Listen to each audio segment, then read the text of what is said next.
What's the guarantee? E&E. With your boy shit.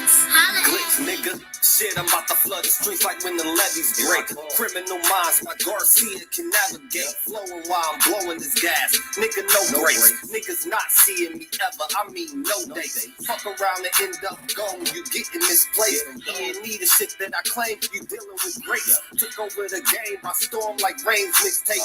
Thankfully, I clean up the smoke like my mixtape. Counting cheddar shit, I'm about to make a grilled cheese. Niggas be faker than bad bitches with good weeds. On my John Wick shit like Keanu Reeves. Replacements won't be enough. You need the whole team. I've been a G since I could finish my ABCs. Kept it a buck so real niggas look up to me. This butcher boy shit get crazy when it's sick of me. I'm coughing out these dope bars till they sick of me. Can't get rid of me, still can't find a remedy. Still blowing palmers if it comes to Hennessy. E&E, we own our shit independently. When I go out on a limb, I take extremities. I can see right through transparency. Hurt their self-esteem, low insecurities. Now or never, like push the guarantee. What's the recipe? King L's Reflection 3. All these chapters in my life, you can turn the page. Books can't tell you my story, gotta live a dance. Glitch got my back, yeah, you can copy that. Man, we control the seat, you can copy that. Leave your whole state red like Republicans. Put fire on the track, now it's bubbling. Put your boys E&E, you in trouble, kid. At first 100 mil, you can double it. Let's go. All the hustlers getting money, let it show. Automatic nigga, how we get the dough. If it ain't paper, then we probably gotta go. Put your boy shit, nigga, let's go.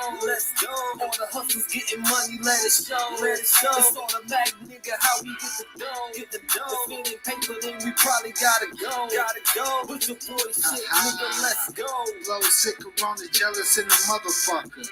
Can't even take a step, that's how far I trust you. This black boy turned to shining king under pressure. West side fat jacks, I took more to measure. Shade the extras, that's business starter feed. Street blues, what I talk, royal blood flowing free. Power on my mind, knows the gang is kind. Read between the lines, it was in my eye. If they ain't got real lines, it ain't hard to spot a counterfeit. Undefeated, ultra real, Fern Gully Mountain shit. Couple high shots, turn on the frozen margaritas. Even better when it's served with some flawless features. Next year they gotta pay for these flawless features. Flawless victories from the flaws that they teach us. Now my flow imitate how I board the plane non-stop. The little J gon' take over with my time side. Yeah, I get right to it. My nigga, we begging pardon. We putting niggas back in boxes. Yeah, they need pardon. My flow been retarded. Sick, I need hella help. My groove came back. This must be how Stella felt. We just started kicking it like a yellow belt. We all made it to the pros. This is how LaMelo felt. You better yell out help. Here comes the double team. You catch me in the spot, then you know that the boy is clean. The Louis V look mean with the magazine. So if you try it, you get shot. No vaccine. If you was asleep before I came, then I'm the caffeine. I pull the jokers out the deck. Yeah, there ain't no laughing. In CEO fashion, we sticking to the business. Wouldn't even let a vegan knock me off my chicken. Something about the BBS when the sun is hitting. Should be flashing like the lights when you getting Let's go. All the hustlers getting money, let it show. It's automatic, nigga, how we get the dough. If it ain't paper, then we probably gotta go. Put your boy shit, nigga, let's go. All the hustlers getting money, let it show. It's automatic, nigga, how we get the dough. If it ain't paper, then we probably gotta go. Put your boy shit, nigga, let's go.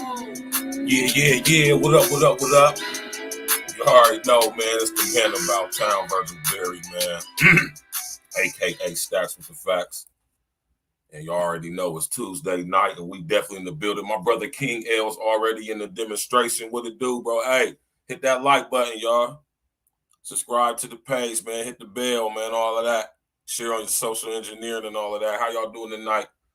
You already know what it is, man. It's Tuesday night. Y'all know how we do it over here. E&E Tuesdays featuring my brother King L's, and we getting it in. It's a very sensitive and important issue we're going to be discussing tonight. Topic we're going to be discussing tonight. Something that's going down in the city, in our city of Columbus, Ohio. I'm not aware if this is going on anywhere else in the country at the point in time, But I know in recent times it has, like in Chicago and Dallas and cities like that. And y'all know, man, it's crazy, man, because one thing I could definitely say, y'all, since I've been home, which is 6 years, which is 6 years in a couple months now, right? I have been saying, right? And I'm not saying this to say like I told you so, or like I made a prediction come true or something like that, because that's not what it is, right? I'm saying that to say because I know, because I hadn't, well, told you when I was at the joint, I had information connections to a lot of information, and I was just aware and privy to what's coming by reading and paying attention and stuff, newspaper articles, magazines, and stuff like that, right? And one thing I noticed was how they coming for our kids, especially through the education system, right? And I'm seeing it right here in my city as of lately, with this school year starting. And I've been saying since I've been home, they are coming for our kids.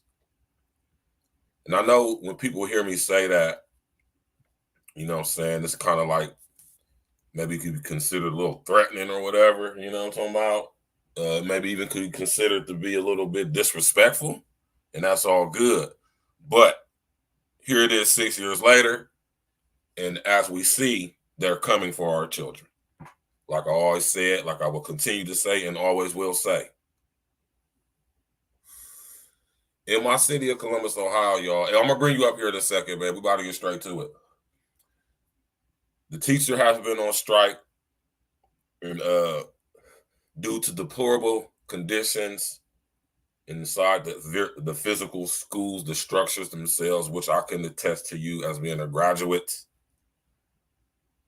Columbus City Schools, Columbus Public Schools, those buildings are old. None of them are new. I think the newest high school built was, what, Mifflin? Blade Marker in the building was good. His alter ego, men Gardner. My brother, men Gardner. My nigga Blade Marker in the building was good. Y'all hit that like button, man. You know, me and greet each other as you come up in here, man. Just like my brother Els and my man's men Gardner, on Wallace and Blade Marker just did, man. Y'all tap on in, man. You hear me? Hit that like button, man. Say you're meeting and greeting to each other, man. Blessings. It's Tuesday. We're going in. E&E Tuesdays featuring King Els. We're discussing this situation in our shit. We're going to have an open panel tonight, too, y'all. You know what I'm saying? I encourage anybody who, especially if you're from Columbus, right? I encourage anybody to hit the link, come up on the panel. I can allow 10 people at a time. And we want to discuss this information, this situation, my fault, because it's very sensitive, man. And I know it's not a one-sided thing. You know what I'm saying? Yeah, like my man Blade Marker said, man. You hear me? You know what I'm talking about? Bless that with your hamburger helper thumb. You know what I'm talking about? Yeah, man, it's crazy, man. It's gonna be an open panel, man. Y'all could come on up, especially y'all from the city, man. I had a couple of people I talked to, you know, so I told them if they could tap in, because this is important, man. I want y'all to realize, especially if y'all are from Columbus, from the city.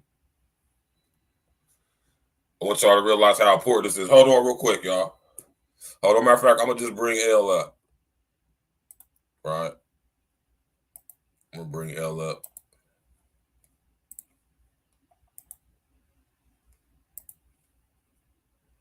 Come on in. We're just gonna get straight to it, bro.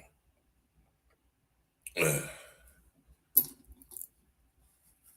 know what I mean? My alarm on my chicken just went off, y'all, so I'm definitely about to go get that. You hear me? But I'm gonna wait till L come up, so y'all just won't be looking at an avatar on the screen. You know what I'm talking about? But yeah, though, y'all, man, this is something that's going on in my city, man, and it's crazy. Fortunately, my baby girl does not go to Columbus Public Schools, Columbus City Schools, so, you know, she's not being affected by this, but I know lots of people who are, you know what I mean? So we're going to talk about, you know what I'm saying, a lot of different stuff covered. We also are going to get into the situations you may have heard me and L speaking on lately these past couple Tuesdays with the Kia boys, man, the Kia boys. We're going to talk about that too. So, you know what I'm saying? L, where you at, man? Hit that link so I can bring you up, man, so we go check on my goddamn chicken, man. Y'all know how we do it here at A Real Talk Podcast. This is a live show, man. You know what I'm saying? I got my brother L's with me, man. Got all the brothers in the building. Y'all hit that like button. Y'all could be anywhere in the world, but y'all right here with us. You know what I'm saying? Tomorrow night, I got my big homie. You know what I'm saying? All right, no doubt. I mean, you know what I'm saying? Hurry up so I go get my chicken, man. Damn, man. Hurry up, man. But tomorrow we're going to have my brother Fridge on here tomorrow. My brother Lamont, Big Fridge Needham. You know what I'm saying? Columbus, Ohio representative, man. True big brother of mine, man. You know what I'm saying? Put me up on game about a lot of stuff, man. And you know what I'm saying? He got a hell of a story to tell, you know what I'm saying? So he going to be on here tomorrow. Thursday, of course, we got my brother Red Supreme, TV1 in the building. You know what I'm saying? This was Red's idea. This wasn't even my idea. That was Red's idea. You hear me? So, you know what I'm saying? He coming through on Thursday. We're going to chop up heavy gang. You already know me and my brother Red going to get it in. You hear me? You know what I'm saying? And on Friday, you know, talking about we're going to have my man King L's back in the building with a DJ. King L's A Real Talk Podcast collaboration. You know what I'm talking about? We're going to play some tunes for y'all, man. And we're going to tell the unintelligent artificial intelligence we're going to do what we wanted to do.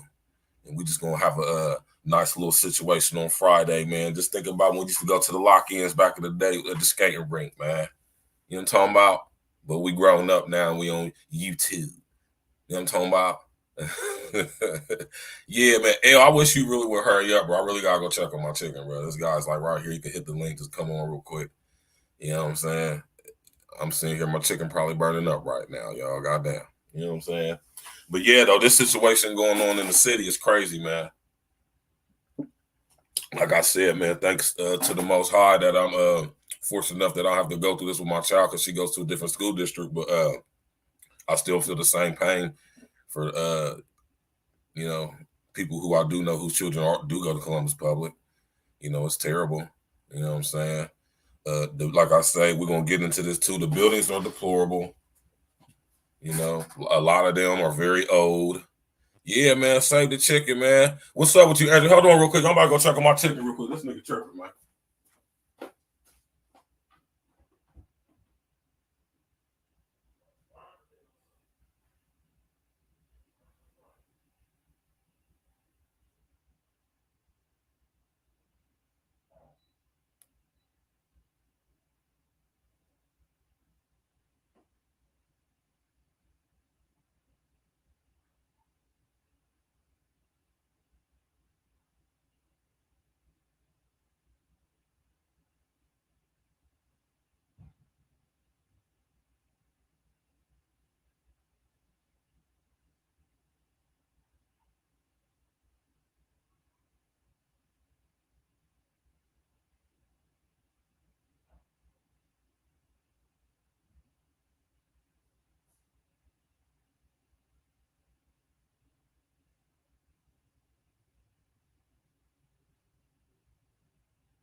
God damn, y'all. My bad, man.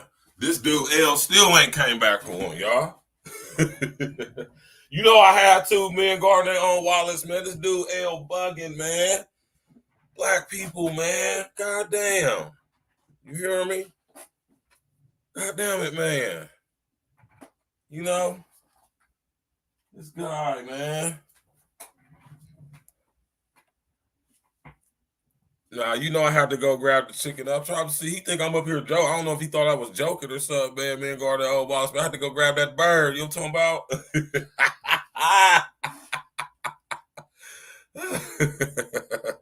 You know what I mean, man? I had to go grab that bird, man. What's up with y'all, man? I had to go grab that bird. You know what I mean? I had to go grab the bird, man. You know what I'm talking about? Hell, man, he ain't even waiting in the queue. He ain't hit the link or nothing. What's wrong with him, y'all? Yeah, but though, man, this situation that's going on in my city is very, very it's controversial. It's making the news. I don't know if it's making national news, but I know it's been on the news for the past week straight down there. And you know what I'm saying, man? Crazy what's going on, y'all. I'll be sitting here trying to tell y'all, man. You know what I'm saying? I'll be sitting up here trying to tell y'all.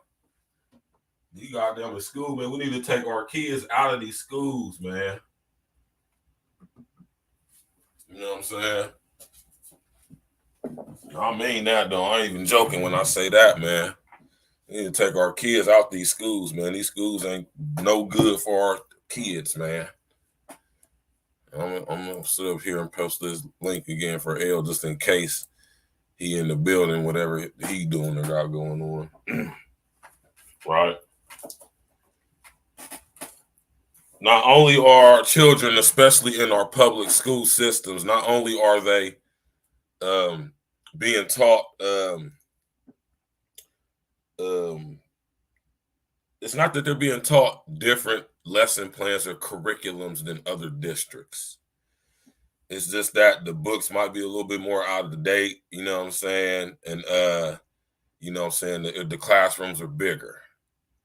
They basically get taught the same curriculums. Now, depending on what type of school you go like a private school, or, you know, we got these charter schools, or what they call, you know what I mean? What's the other name they got for the school? Charter schools or, I can't even think of the other name of them, man. There's so many different type of schools in the city that make no damn sense. I agree with you 100%, Andrea, man. I be asking my baby girl, does she want to get homeschooled? And Jen be saying no, but you know what I'm saying?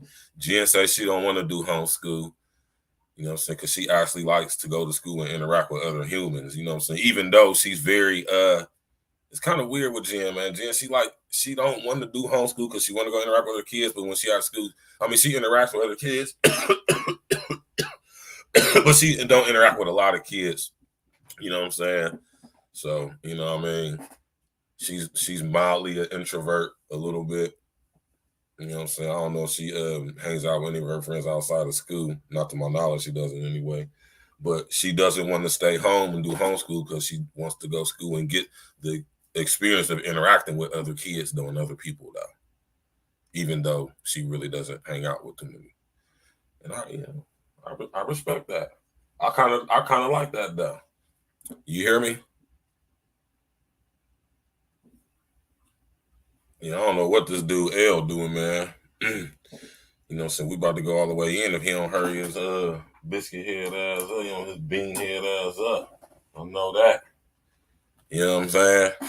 But yeah, though, man, this situation going on in my city, y'all, man, it's very, very drastic, man. It's very controversial.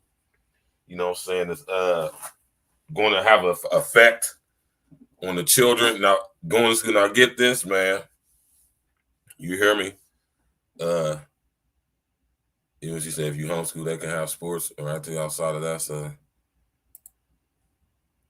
human connection. Yeah, exactly. But Jen said she want to go to school though. You know what I'm saying? She don't want to be. I guess she just don't want to be sitting at home all day because she, you know, especially now, especially after, you know, going through the situation. You know, Jen don't want to stay at school at home. You know what I'm saying? And it's not natural for the kids to be in the house like that, though. You feel me? You understand that? You know what I mean? And that's how I'm telling y'all, man. Listen to what I'm telling y'all, man. I'm going to come up for this, man. That experience we just had with our kids not going to school for like a whole year and a half straight, we're going to see the effects of this psychologically about a good 5 to 10 years from now, man. We're going to start seeing the effects of this in our society amongst our children, especially our children that's like my daughter's age, 13. They like say in the next 5 years they'll be graduating from high school. They'll be 18. Yeah, man, there's gonna be some messed up kids, man. Watch what I tell you. Boy. Yeah, she gonna be all right, man. She got me for her pop, so she gonna be good. You know what I'm talking about?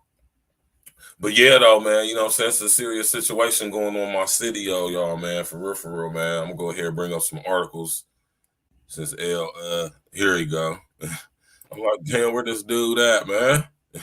Bro, I'm having the worst of computer issues over here. I'm over here on I had to get on the iPad. You gotta get your Wi-Fi together out there, man.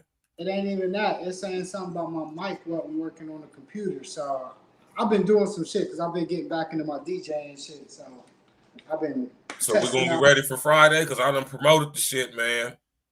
Yeah, I got it ready to go, bro. I got the DJ shit set up. What's crazy is it's even better that I could do the streams here. You don't hear no echo or nothing now, do you? Nah, it's good. So, cause L sounding crispy, y'all. Yeah. Yeah, hey Andrea, man. And if y'all parents be realist, I'm gonna come up for. If y'all parents be real, y'all see some effects in y'all's kids right now. I know I do. I mean, you got to. You hear me? Yeah. You gotta understand, it's not natural to be in a house like that. It's just not natural. And what's more unnatural is to be made to think that you have to when you really don't. But that information is out there to prove that you don't, but yet you still choose to. Now, this is something that I'm going to speak on this real quick, and this really disturbed me. I'm going to be honest with y'all, man, for real.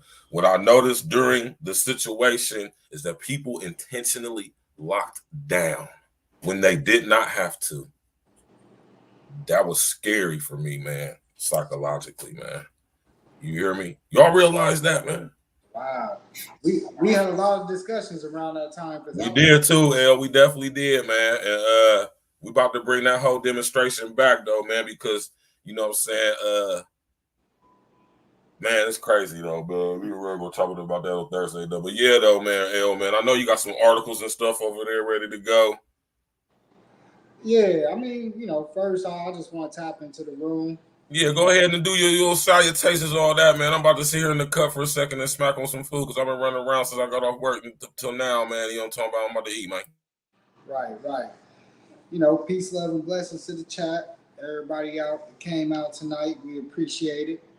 And yeah, you know, when we spoke about what we wanted to talk about, Sachs actually brought this up, and we intertwined some other things. But I just felt like it was something that definitely needed to be addressed. Me and him spoke on this. Like you said, once the initial coronavirus hit, and even before then, we actually talked about doing this podcast right before that happened, when he was still in school. So when we locked in, we did like about 4 or 5 different episodes. I went up to the school while he was still in the school, and we spoke on similar subjects. And it was crazy because we started, I want to say February, March, and then next thing you know, like by mid-March, if I can remember exactly, it was like the 17th of March. That's when everything shut down. And, you know, it was a wild time. But we still was meeting up. He still had access to the school, so we still was able to meet up, do what we did, and talk on the subjects. And it's just something that we really got to bring to our awareness. If not, we already talk about the certain type of curriculum that we already were seeing, you know, that I know I didn't agree with. That's something that we're going to address later, the curriculum. And like I even hit Stacks up earlier and was even talking about how this is the perfect time. Well, this is the time where whatever happens, the restructuring of the education system is something that we have to really be aware of, because we don't know which way it will go. You know, this can go any way. Oh, we know which way it can go. We know which way it could go, but we can also have some type of effect and control on to which way it goes. Let me read Andrea's comment real quick, El. I will say throughout all this COVID stuff, one good thing that came from it, the parents became aware of everything going on in the schools with the curriculum teachers. all around everything. Yes, they did, Andrea, especially in our city, Columbus, Ohio. That's why the teachers are on strike right now. School's supposed to start tomorrow. You hear me? We are watching and witnessing the total collapse, moral collapse of our society. L, the same stuff I've been saying since I've been home. Yeah. I mean, it's the exact same stuff. And then when we even talk about like the certain books that you bring up, the 1984 Animal Farm, these were books that we actually read in school because we went to an alternative high school, COS 2000, Columbus Alternative High School. Like I said, we graduates, we went to the same school. We graduates of Columbus Public Schools, Columbus City Schools. Actually, I just ordered my actual COS 2000 hat. But if you don't notice, today I got on my man, the 4841. This is where I actually graduated. Right. This is Warner Ridge. If you can see the W. Hold on, I got something for y'all real quick, man. And then I got the Eastmore Warriors joint. I got something for y'all, This is where we all went to school together. We went to COS 2000 and Eastmore. I got something. Warriors. Right. And if you see the and then here's the mic real quick. Y'all see that? Class of 2000, nigga. Oh yeah, and I got the other one. I don't know if y'all can see that, but that's the Columbus Public High School. Eastmore Academy, man. You know, that's where we all went. Yeah. But yeah, you know, just to kind of tap into it. Like I said, a lot of the discussions we had and what Stacks talks about on the regular. What's up, Cupcake? You know, it's coming true. It's coming into fruition. You know, we watching it happen in live action. You know, and these were, like I said, discussions. If y'all, it'd be scary if y'all go back and check some of the first podcast me and him did, which you could scroll through and you could go find it. It's on here. This is some of the shit we was talking about way back then. And this is 2 years ago. But yeah, you know, we're gonna really dig into it tonight. Like he said, it's gonna be an open panel discussion. So we, you know, wildly appreciate you guys come in at any time. You know, you can share your opinions, your discussions. And we gonna rock out tonight. And us growing up in the city, what's going on, like you said, you know, we just gonna tap in. Oh no, L, hold on, let me stop you again, L. I thought it was me bugging for a minute, but your audio is like popping, like Blade Monger just said. Your audio is kind of like, you know what I mean, like it's popping, man, like it's staticky or something.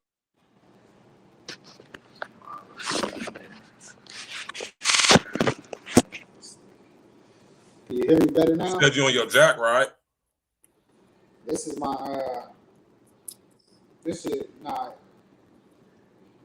the iPad. Yeah, man, it's just doing a little it's doing a little thing, man. It's doing a little interference situation. I'm having all the issues in the world. They trying to block this conversation. Do it sound better now? Say what? Do it sound better now?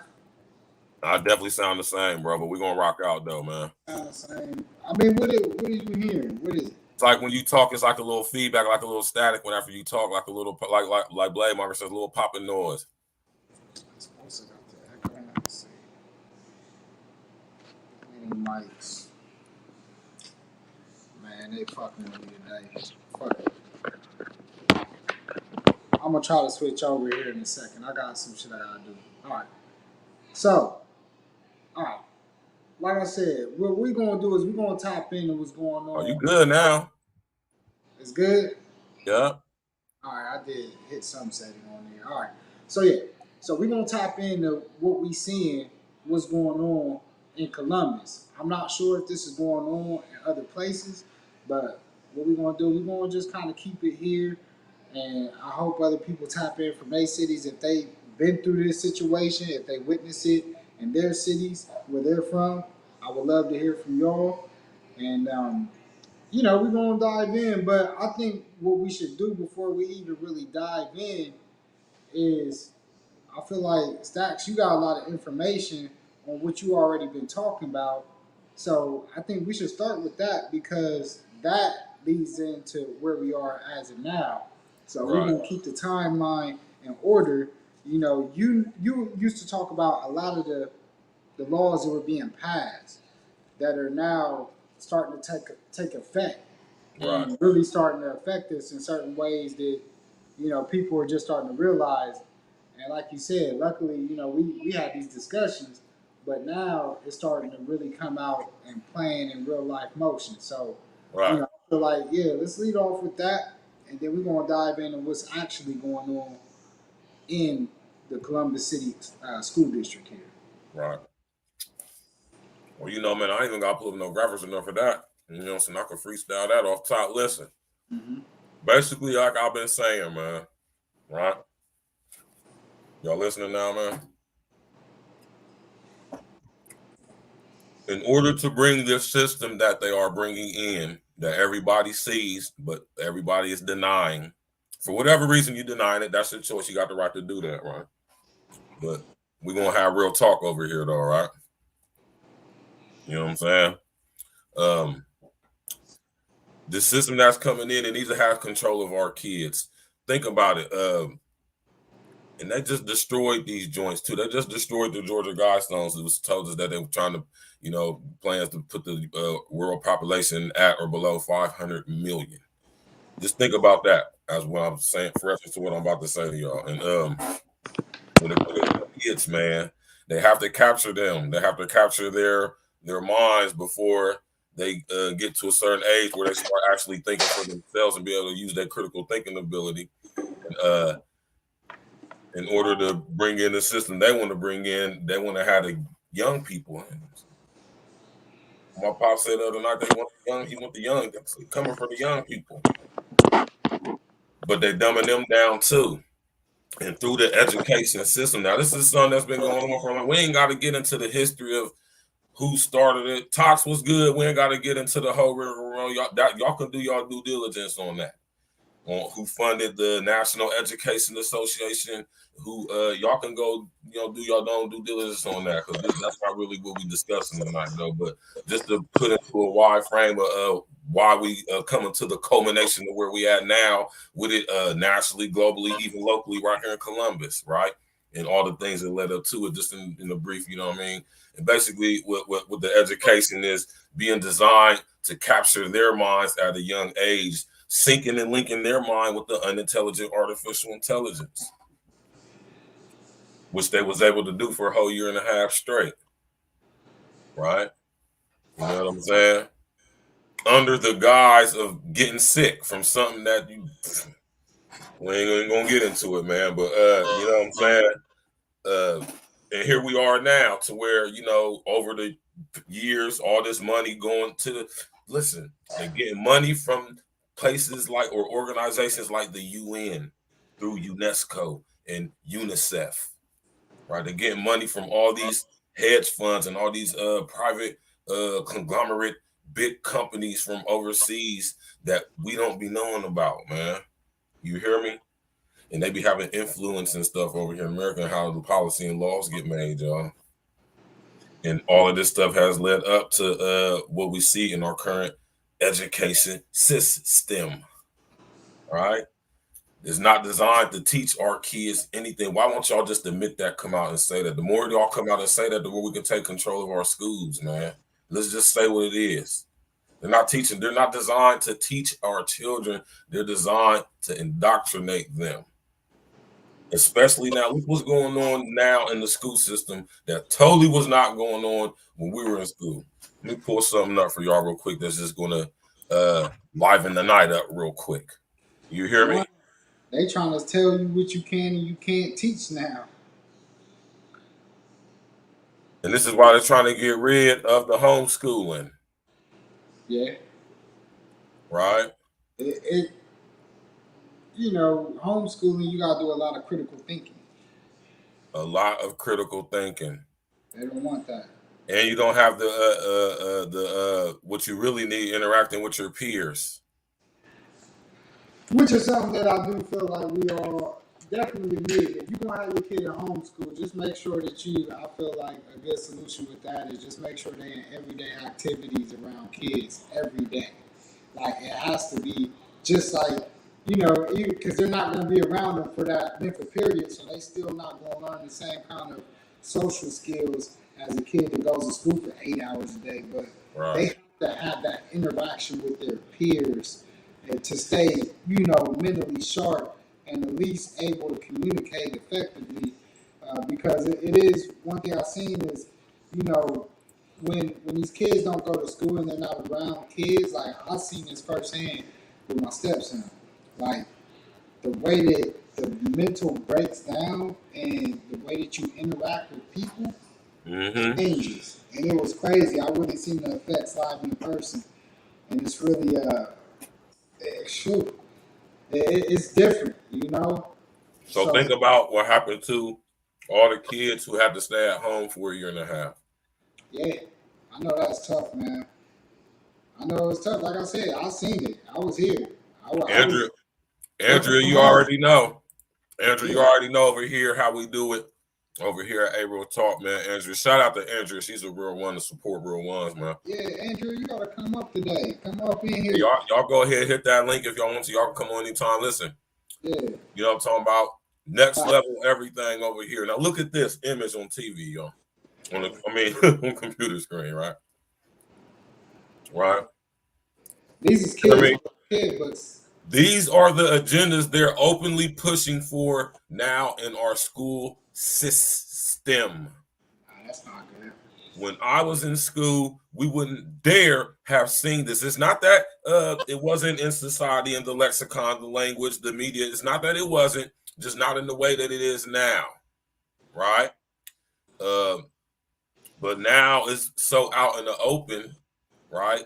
And through desensitization, right, we come into open society with this now. And now it's being not education, it's indoctrination, right? Now, when we come to this situation right here, we got to get to the roots of it, y'all. Not the spiritual roots. We do that on Sunday. Tap in and walk with us. You hear me on Sundays at 8 o'clock with me and my pops, spiritual roots with me and my pops. You hear me? You know what I'm talking about? L, you still there, bro? Yeah, I'm here. All right, yeah. But yeah, though, man, like, what is the purpose? What's the roots when I'm talking about in what we call reality or society? Let's just be real and honest with y'all when it comes to this LGBTQ LMNOP barbecue committee situation, man. It comes down to sex, right? And you're not born that way, flat out. Yeah, not born that way. And there's no LGBTQ LMNOP barbecue committee DNA. You hear me? They say it's a way you feel, Stacks. Like, yeah, man. We don't give a damn how y'all feel sometimes when it comes to certain stuff over here, man. We don't care. Feelings don't matter over here at a point and in some situations, man. And this is one of them. Really don't matter how you feel. We deal with facts over here, man, and truth. That's what we deal with over here. American Negro, what's good with you, brethren? How you doing, man? I ain't seen you in a minute, man. I see you over there at Reds, this situation earlier, man. I feel like... Let me cut my camera off. I'm about to smash some chicken on screen, man. My fault, y'all was... I got my girl Pussy Talks in the building. Yeah. That was a dope podcast y'all did, too. I did get the check. Yeah, that was wrecked, man. Yeah, I got the check a portion of that out, so I definitely want to send peace, love, and blessings to everybody. American Negro in the building, Andrea, Blade Monger, you know what I mean? The homie, the family, our producer, Tox Beats. We got my man Tox Beats. We're going to bring Tox Beats up here in a minute, man. Not tonight, but I'm talking about, for a show. All yeah, we're doing BREDREN. When we doing the, is it E&E Friday? Yeah, we're going in Friday with you, though. And then Saturday we're going in with Glitch. Cool. Yeah, I'm gonna lock it in. So, yeah, the agenda, we talk about that, and I feel, look, Be what you want to be. You know, I'm a huge advocate for be who you want to be. Like, never let nobody tell you how you supposed to move, because you the only one that got to take care of you at the end of the day. So that's why I'm a huge advocate for move on your own accord, stand on your own square, stay solid to yourself. Don't worry about what nobody else say about you. Matter of fact, just move with love, because that's going to reciprocate the energy, your vibration, keep it high as possible. And, just at the end of the day, treat others like the way you want to be treated. But when it comes to this, what we see, start talking about the books Mm-hmm. and the agenda, Mm-hmm. that's where I have an issue with. You know what I mean? I don't care how you come up and you learn when you're going through who you want to be, and you start asking questions and you feel a certain way. And, I know nowadays it's more exposed. So, and kids ask a lot more questions than we did. Right. They're a lot more Exactly, smart. Andrea. You know? Exactly. Exactly. Be who you want to be, but exactly the kid, the agenda. That's my thing. Leave them alone, man. Leave them alone. I remember the first time I started seeing it, because I'm in a different generation from my sister. Me and Don, we were born 9 years apart. So to see the type of cartoons that I would watch, and then to start to see the type of cartoons that would come on with her, was totally different. And the first one I believe I seen where I was like, oh, this is weird. I didn't, jump off the box at that time and really start saying a bunch of shit, but I'm like, man, that's weird. And that was Teletubbies. I'm not sure. I know our generation skipped over that, so unless you may have had like a sibling that may have watched it, or, niece or nephew that you watched it may have watched it, you would know what I'm talking about. Teletubbies was huge at that time. And it was like non-gender type characters, kind of in the aspect of, that was like around the Barney era and Lamb Chops era. I know y'all probably do remember Barney. Oh my God.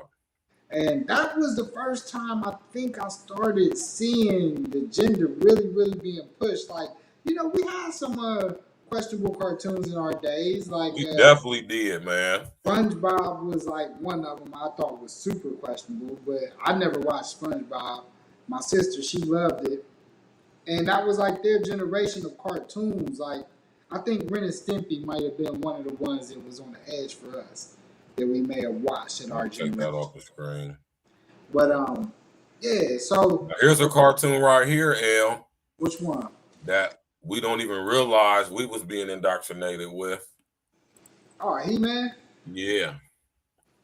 Yeah. And many of them like this. We don't have to go through a plethora of them, but this is just an example of what L is talking about right here. I'm about to cam up for this too, y'all, because I got to make this clear. Yeah, because you taking He-Man, man. Let me make this clear, man. We have been subject to the same programming, y'all. Us, the early millennial generation, those of us born between like 1980 and 1988. I would even say 90, right? But that whole generation of people, which a lot of us fit into, man, a lot of us is 40 right now, you hear me? We were subject to the same program. Oh shit, yeah. Not at the same level though. Y'all got to understand the importance of that. Not at the same level. We did not have access to information like how our children do and in the way that they do. Yeah, it was mostly have to be able to comprehend and understand the difference and why that is such a significance. You hear me? But we were hit with the same programming, y'all. Make no mistake about it. We was hit with so many agendas. I could sit up here and just go on a month-long spree on episodes, just breaking down different cartoons on how they desensitize and program us for everything that's going on now. Right. Yeah, they definitely did a great job of slow walking this up to this point to where parents even accept it. Right. Now I wanna let me respond to Blade Monger's question real quick, L, right? My homie Blade Monger. So the person whose pronoun is they indicate that particular person has multiple personalities. It could be argued. Now let's talk about this because this is important because they teaching this stuff in the school right now, man. Right? Remember I talked to y'all about honeycombing and compartmentalizing and trauma-based suppression of memory and all that stuff, man. You know what I mean? This is where multiple personality disorder, what they call now dissociative identity disorder now. You hear me? Yeah, man, you got to think, and that's why I say it's not got nothing to do. Exactly. Legion. You hear me? Legion. You hear me, Andrea? Listen, they see, like I said, let me come up for this too, y'all, because I want y'all to understand that this whole LGBTQ, LMNOP, barbecue committee agenda through the cartoons, even when we was kids to the current, like he said, the Teletubbies, and even with what they got going on now, man, listen, it's not nothing to do to allowing your child to be who they are, express who they really are and all that, because that's not none of who they are, right? They were not designed to be nothing more than what they were. I mean, if they were born a girl, that's what they are. If they were born a boy, that's what they are. Flat out. But you know what I'm saying? This ain't got nothing to do with letting the children do that. This has everything to do with confusing them about that. Like I always say, getting them all mixed up in the head about it to where they call themselves they or cis this or non-binary that or 75 or 78 different genders on Facebook to which you can identify yourself with, and you can use more than one. This is breaking up the psyche psychologically, physiologically, compartmentalizing it into little honeycombs that they call alters, short for altered states of awareness, which means they can all be programmed. Multiple personality disorder, or what we know as DID, dissociative identity disorder, which a lot of people suffer from. You know, a lot of chicks say they got more than different versions of themselves. I hear chicks done say they got different personalities. They wear different wigs and call them names. Y'all got to understand how deep this goes, man. You hear me? Yeah. You hear me? So, y'all got to think about stuff like that. It ain't got nothing to do with the kids being who they are. It's confusing them about this so they get used to being in a society where there is no gender. Preemptive programming, desensitization, right? Stuff y'all hear me saying all the time. Think about it, all right? Think about it. You hear me? Yeah. Programming on levels that we ain't even willing to admit exist. You hear me? And this is what they teaching to the kids, man. You feel me? Go ahead, L. I ain't mean to destroy He-Man for y'all like that, man. You know, I used to watch He-Man too, man. Man, you gonna have to show me the episodes, man. Don't do You have that. to do your due diligence, L. Do your due diligence. You're gonna see. It's hella videos. It's hella videos on YouTube about that. Oh, I ain't have to look at YouTube to know that. Nah, I mean, hey, man, that's why we here, man, because it's always good to be around those like-minded, because you're always going to learn something, you know, that's something right there. Right. So, yeah.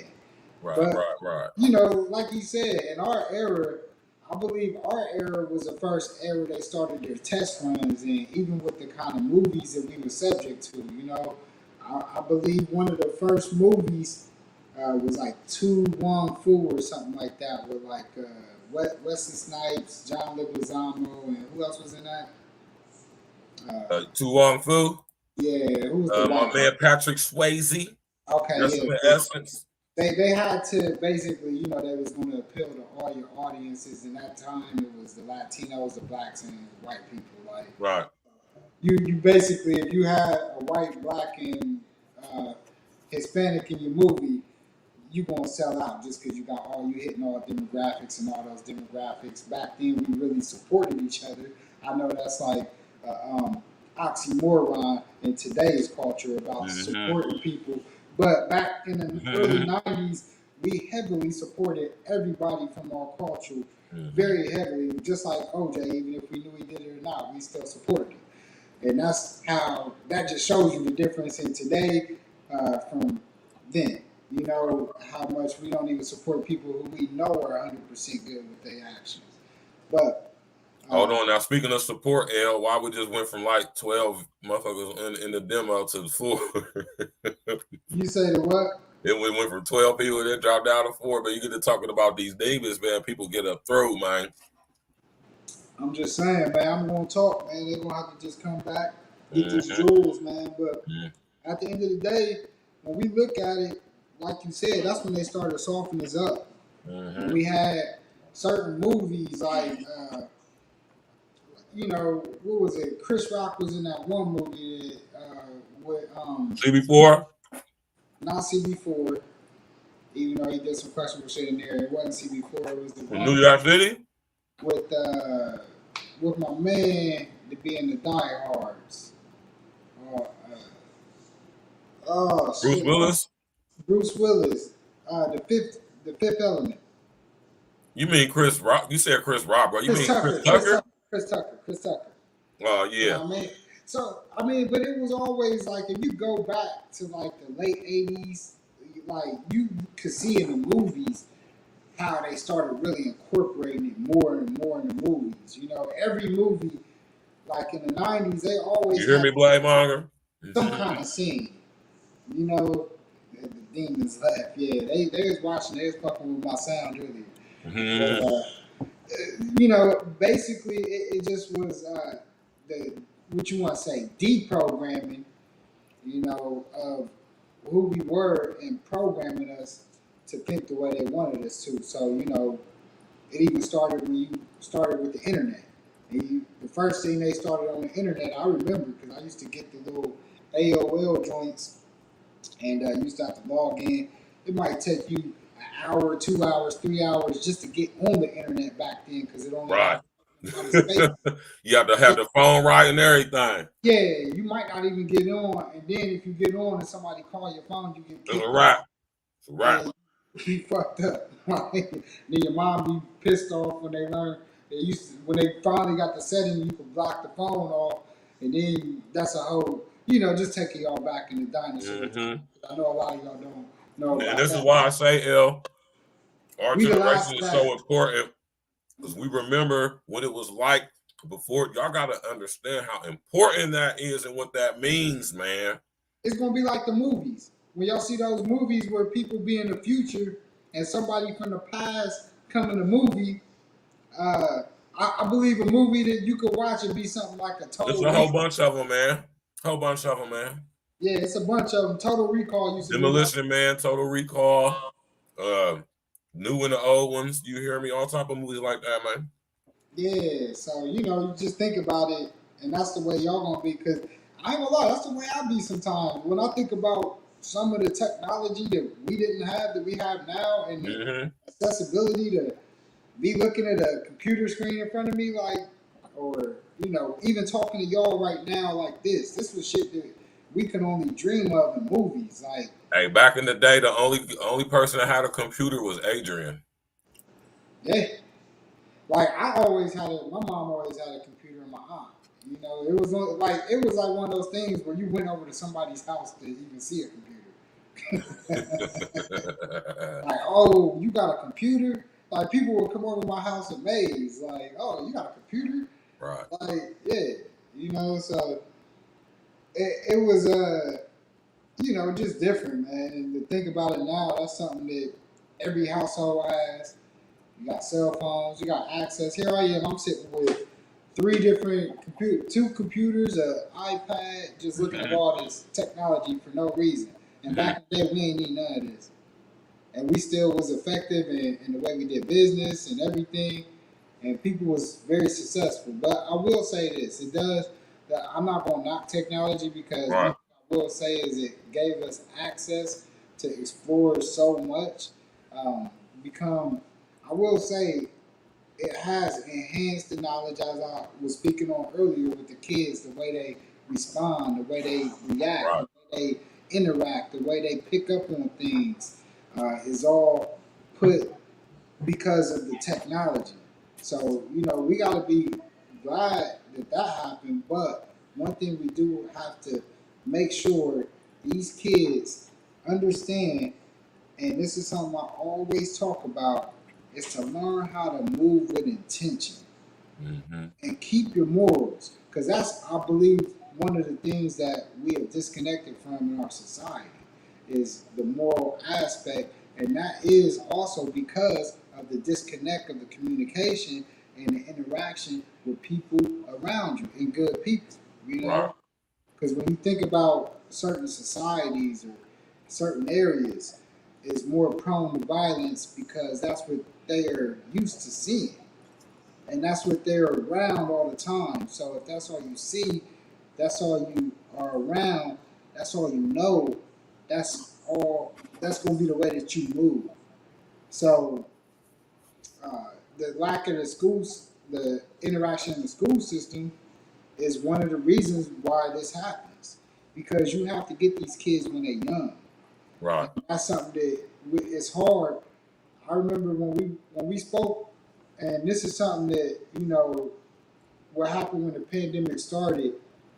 And one of the ideas that really hit me was I knew all these different people from different walks of life. I looked on the internet, I looked on Facebook.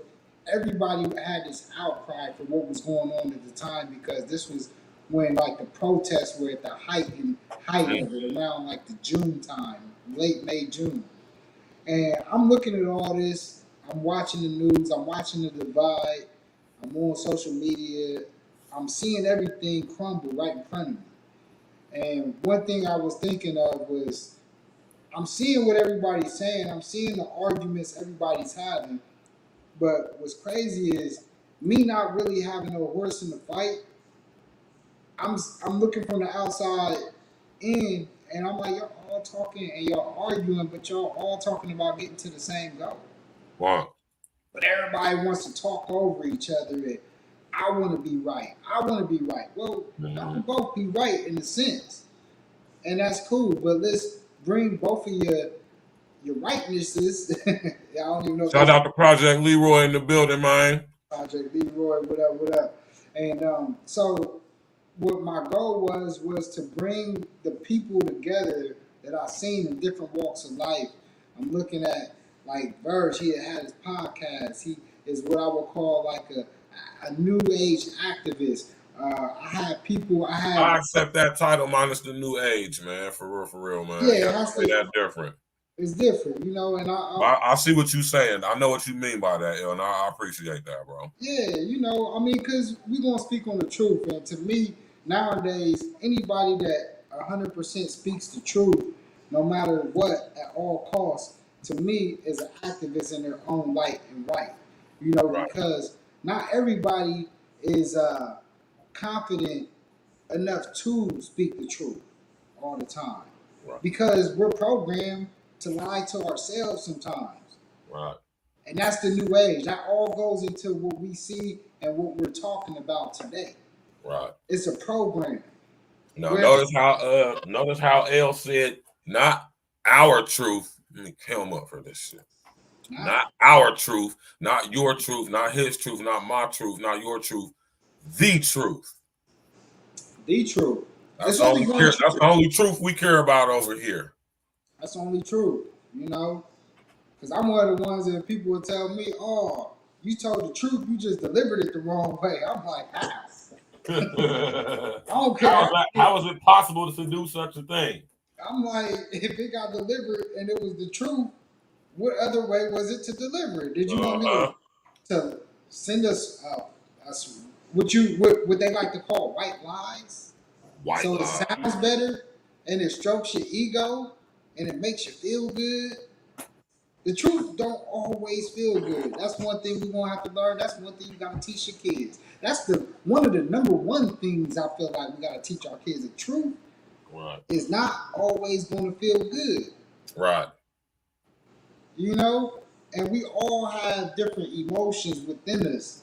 It may not feel right to you because you may want to do the wrong thing in the in the wrong time. Man, listen, we all done set up there and did the wrong thing. Hey, we all and continue to do the wrong thing. We just shining light on what it is. You know what I'm talking about? Right. Lies may never serve a purpose, but we've all lied. Right. You know? And at the end of the day, we felt justified when we lied in the sense. Well, sometimes, if we had a simple moral, sometimes we just might shoot that shit out for no reason. Right. But now, when you get to a certain age, like now, I don't feel like, for one, I smoke too much to remember lies. So for a very long time, I don't lie because of that reason. I don't like to try to remember a lie. And when you lie, you got to have a great memory or you're going to get called out and look like an asshole. So it's been years since I could remember, like, just telling a blatant lie. Like it don't fit my need. And at the end of the day, I'd rather you not like me, not rock with me, because I told the truth and I could live with my conscience clean on that, as long as I know that what I said was my truth. So, what? That was a lie too? What? Wherefore, my beloved brethren, let every man be swift to hear, slow to speak, slow to wrath. Huh? You know, Bible quotes, but I went to Catholic school for 8 years. And we very much, definitely. Church school, why? We dove into the Bible, and I'll tell you, I'm not a Catholic anymore. I don't identify with any religion. I just kind of, I have belief, I have faith in what I believe in, and that's where I lead at, because that's my personal decision. And at the end of the day, when it comes to Bible quotes, just remember, the Bible was wrote by man. And that's where I leave that. So, it was a great story. One of the greatest stories ever told. But that's hold on. Let me stop you real quick. But it was written by men who were inspired by the Most High, though. We got to throw that in there too, though. And that's a huge factor. And that's what I salute the Most High. When I wake up every morning, if you check any of my, if you go to my Twitter, whatever, that's the first thing I give thanks to. Praise to the Most High, rise and grind. That's my tagline. But I don't, like you said, and one thing Project Leroy, we've all lied before. I don't like the feeling of it. Those who grow out of that sooner tend to receive their blessings. I believe that also. And like you said, men guarding their wallets, we have 2 ears and 1 mouth. And that's one thing I believe a lot of us, that's hitting the nail on the head too, because that's going to tie in, both of those are tie into what we're going to dive into tonight. Because for one, these kids have to listen more to what's going on, because they're feeding them a lot of stuff. Some of the things we got to teach our kids is how to decide for themselves what they feel is real and what's not, and really how to do that.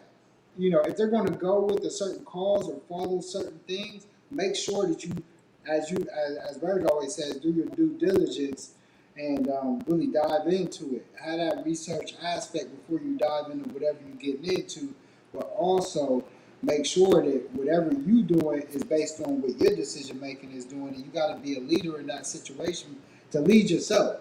You don't always have to be a leader amongst men, but you have to be a leader amongst yourself to not follow the crowd.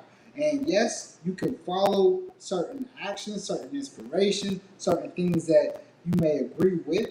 After you've made your decision, you first, once you make that, then you can move with whatever you move with, but don't just do things because somebody else did it. That's one thing I remember my pops hated. That famous saying, if all your friends went to jump off of a cliff, would you go and jump off the cliff with them? He used to love saying that, and that was one thing to always echo. And then when you get older, it's like, okay, now I get it. I got it when I was younger, but it really struck you more when you got older. Now that the brothers, now that we men, it really hit home. And let me just add on to what El just said real quick, though. Right? You can't be a leader amongst other men if you're not a leader amongst yourself first. It's not even possible. Facts.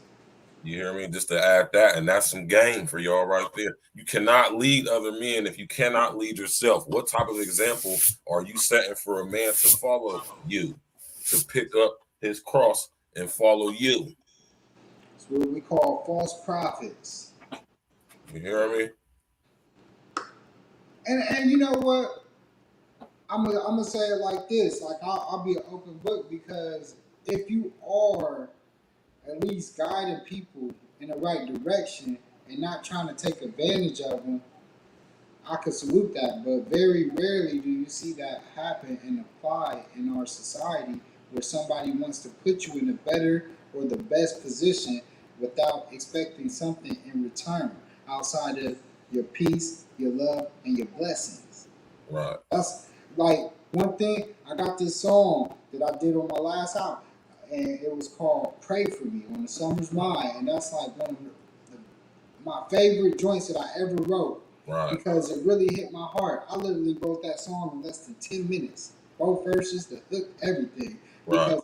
it just poured out from my heart. It just flowed. At the end of the day, it was like, no matter anything that's going on, no matter what you may think you may want to do for me or what you may think I need, at the end of the day, I really don't need none of that. At the end of the day, I just, if anything, pray for me. Right. You know what I mean? Send me your blessings. Send me your peace. Send me your love. Right. And then I'll move off that energy, and that energy will help guide me into the right direction and vibration that I need to make what I need to make complete. But right. That's what these kids need, and that's what the kids need understanding of. And with what's going on, I think now we could kind of start really diving into the actual subject. Is the school system, for one, is some things that we need to address. Right. And money makes the world go round. Let's not forget about that. Right.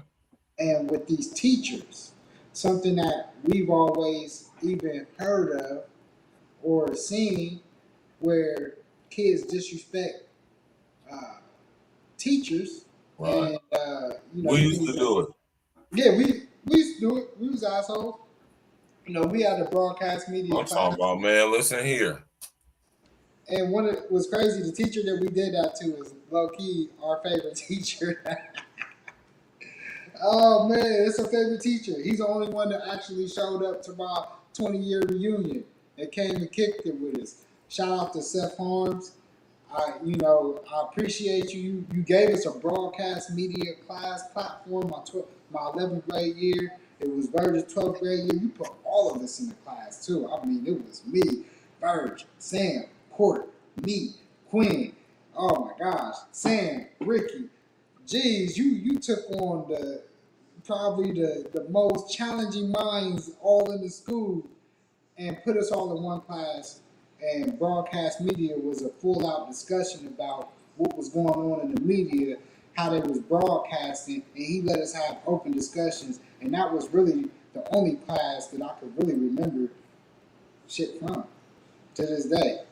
And that's crazy. And we gave him a hell, getting kicked out of class all the time because the discussions were intense. But it's just crazy, you know. And he's a white guy with a black wife, beautiful family, you know. And now I go to his plays. I go to the plays at Eastmore now just to support, because now he's actually my favorite teacher, because I could tell that he actually cares about the students. And when I was there, he got me into my first acting class and all of that. So it was really dope just to see what he's doing. So once again, shout out Seth Harms, Eastmore Academy. Let me put that up and make sure I rep the Eastmore Warriors. John Jay, what's up, big bro? I am an Eastmore Warrior by blood. I went there when it was real Eastmore, and well, I ain't gonna say real Eastmore, but I went there when it was Eastmore, like a movie type school that you would think like back in the day, like we ain't gonna get like 187.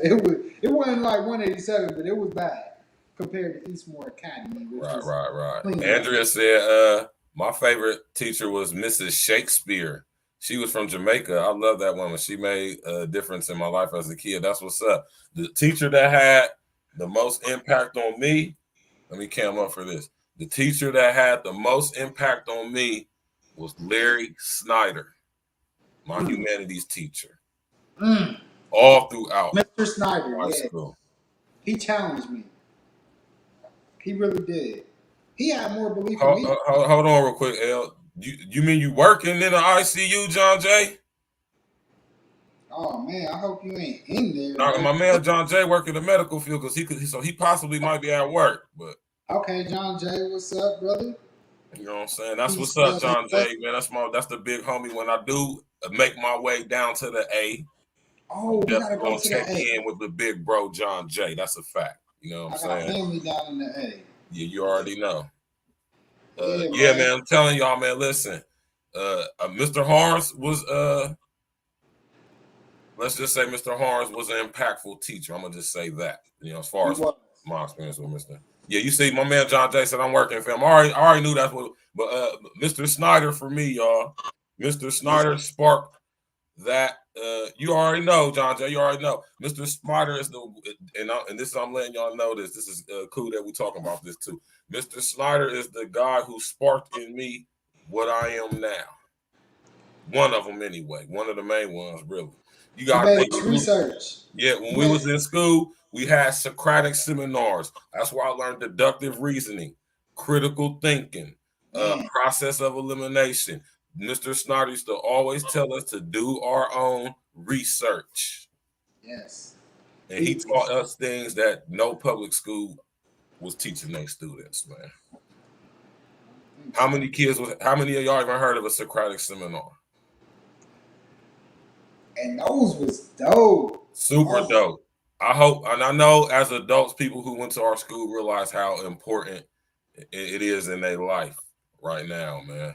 That's why I say our school actually was like a different type of school for real, Columbus school. Like I said, even teachers actually cared back then, even though they probably was getting paid the same shit money, but they actually cared. The money was, see, your money was worth more then. Right.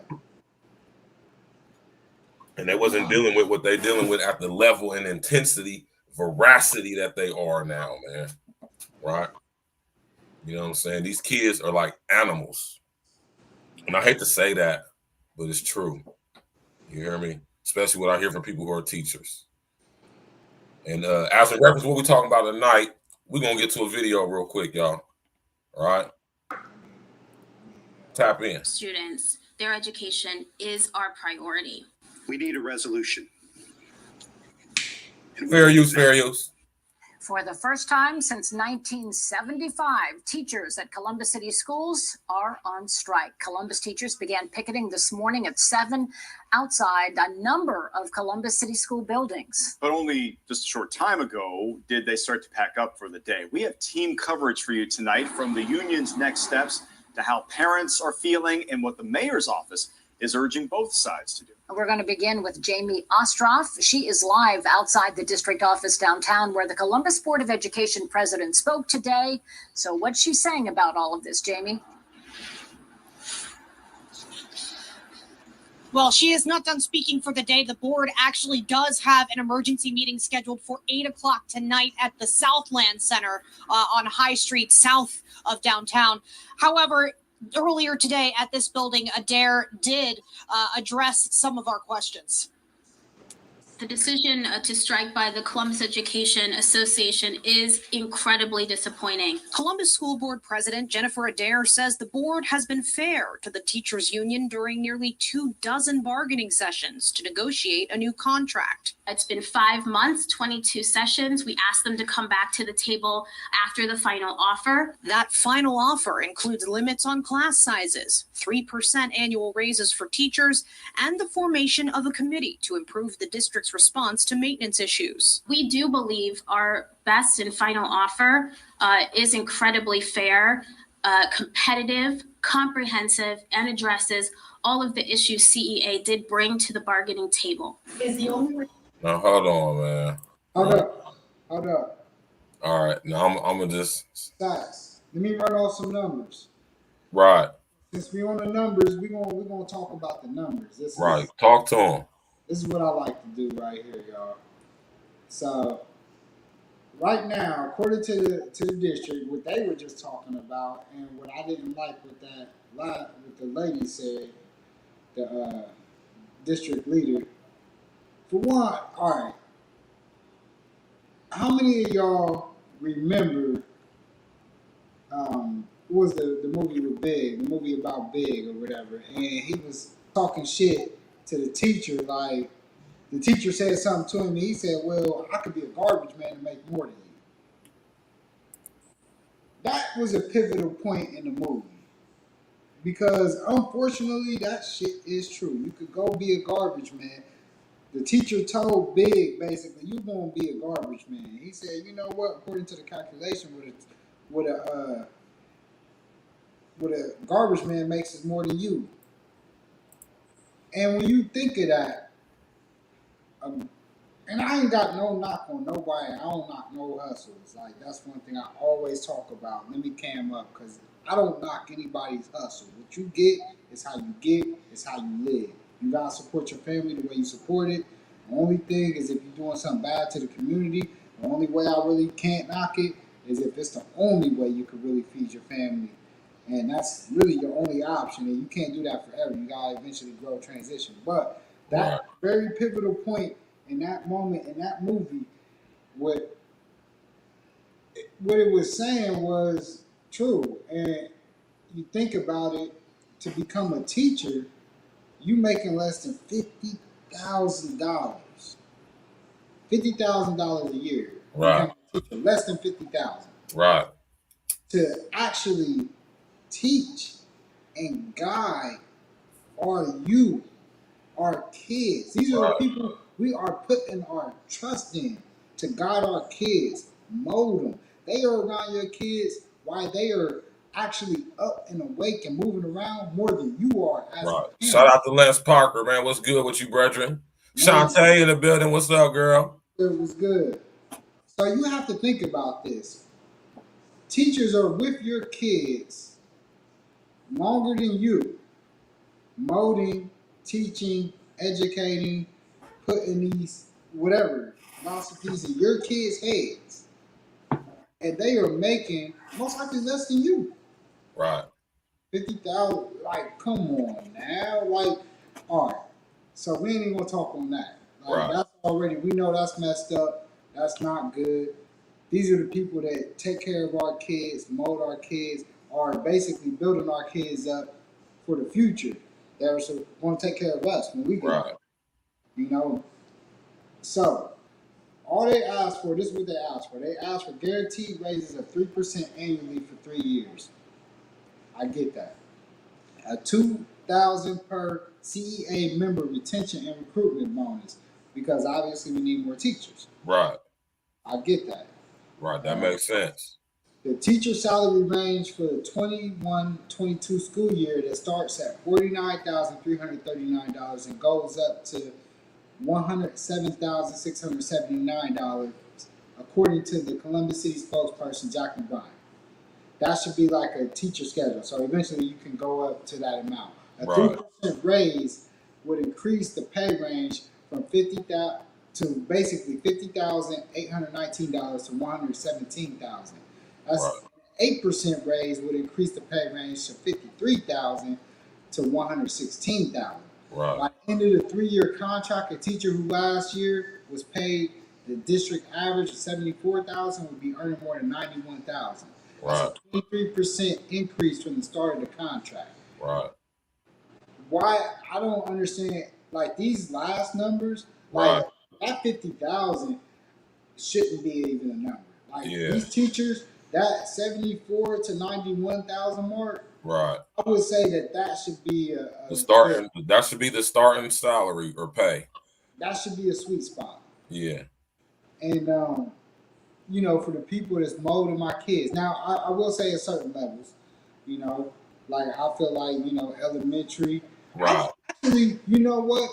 Like, I can't even say that, because different levels, different districts, it's kind of messed up, because you could be in one of the good districts and your job is easier because these kids actually have better communication skills. They was taught better because of the neighborhood, the access that they had to different programs and people that, you know, because who you were around would definitely, you know, influence how you move.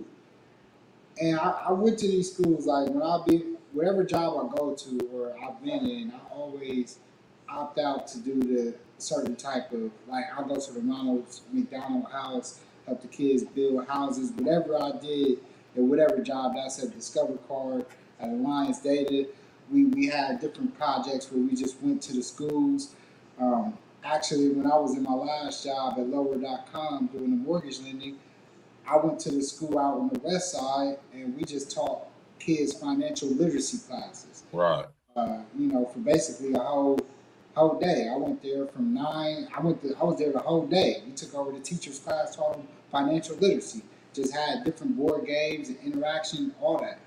Those are the type of things I love because I understand that these kids are the future.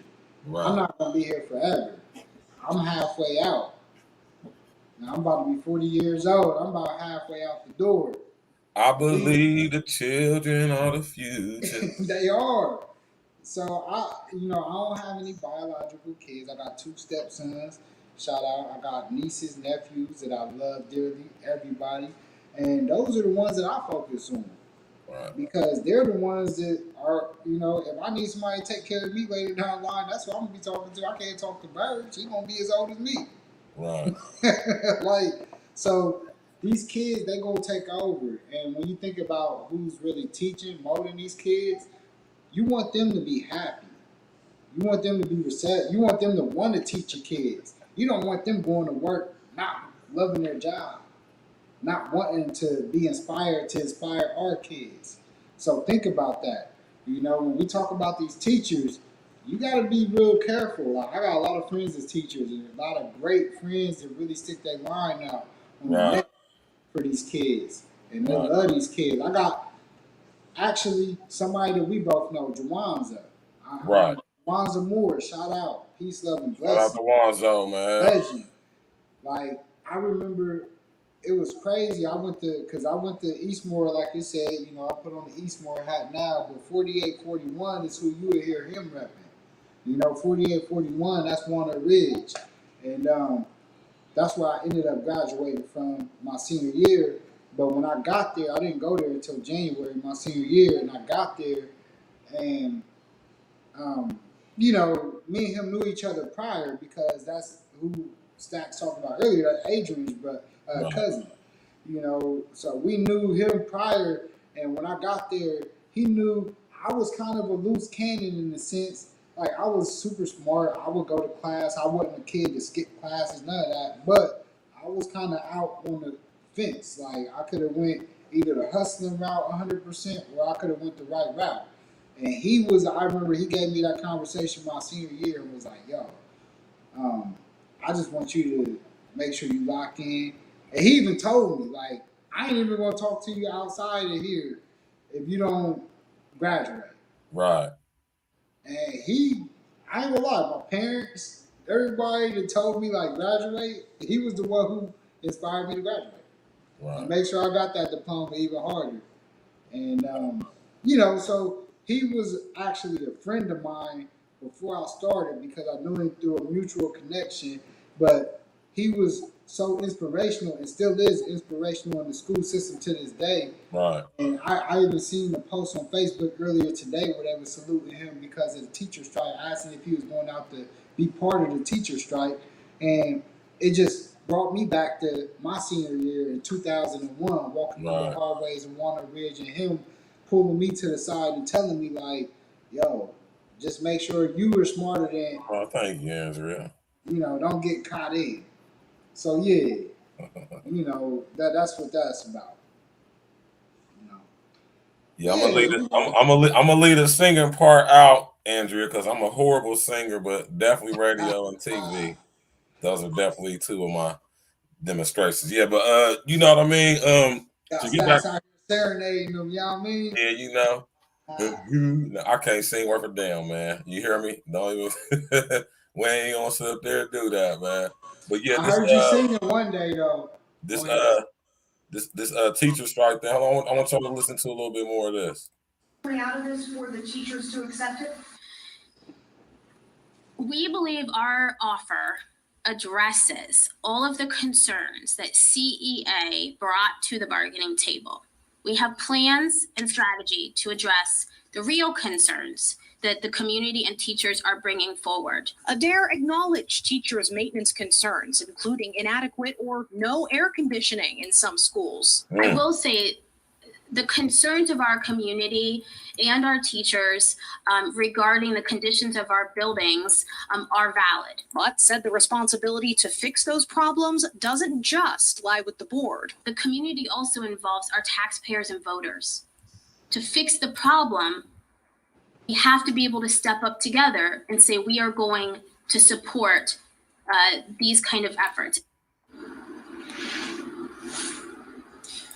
Should add, however, that tonight's meeting with the Board of Education is going to be in an executive session, meaning we are not going to be able to see what is being discussed behind closed doors. Now, in the meantime, school starts Wednesday in the city of Columbus. It will be held remotely. Adair pointed out this morning that statewide attendance rules will still apply, so students who do log on for their online lessons will be marked as absent.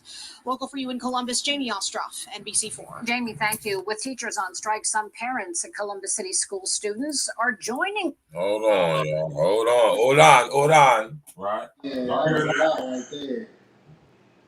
You got some reverb going on over there, L. On me? Yeah, a little bit.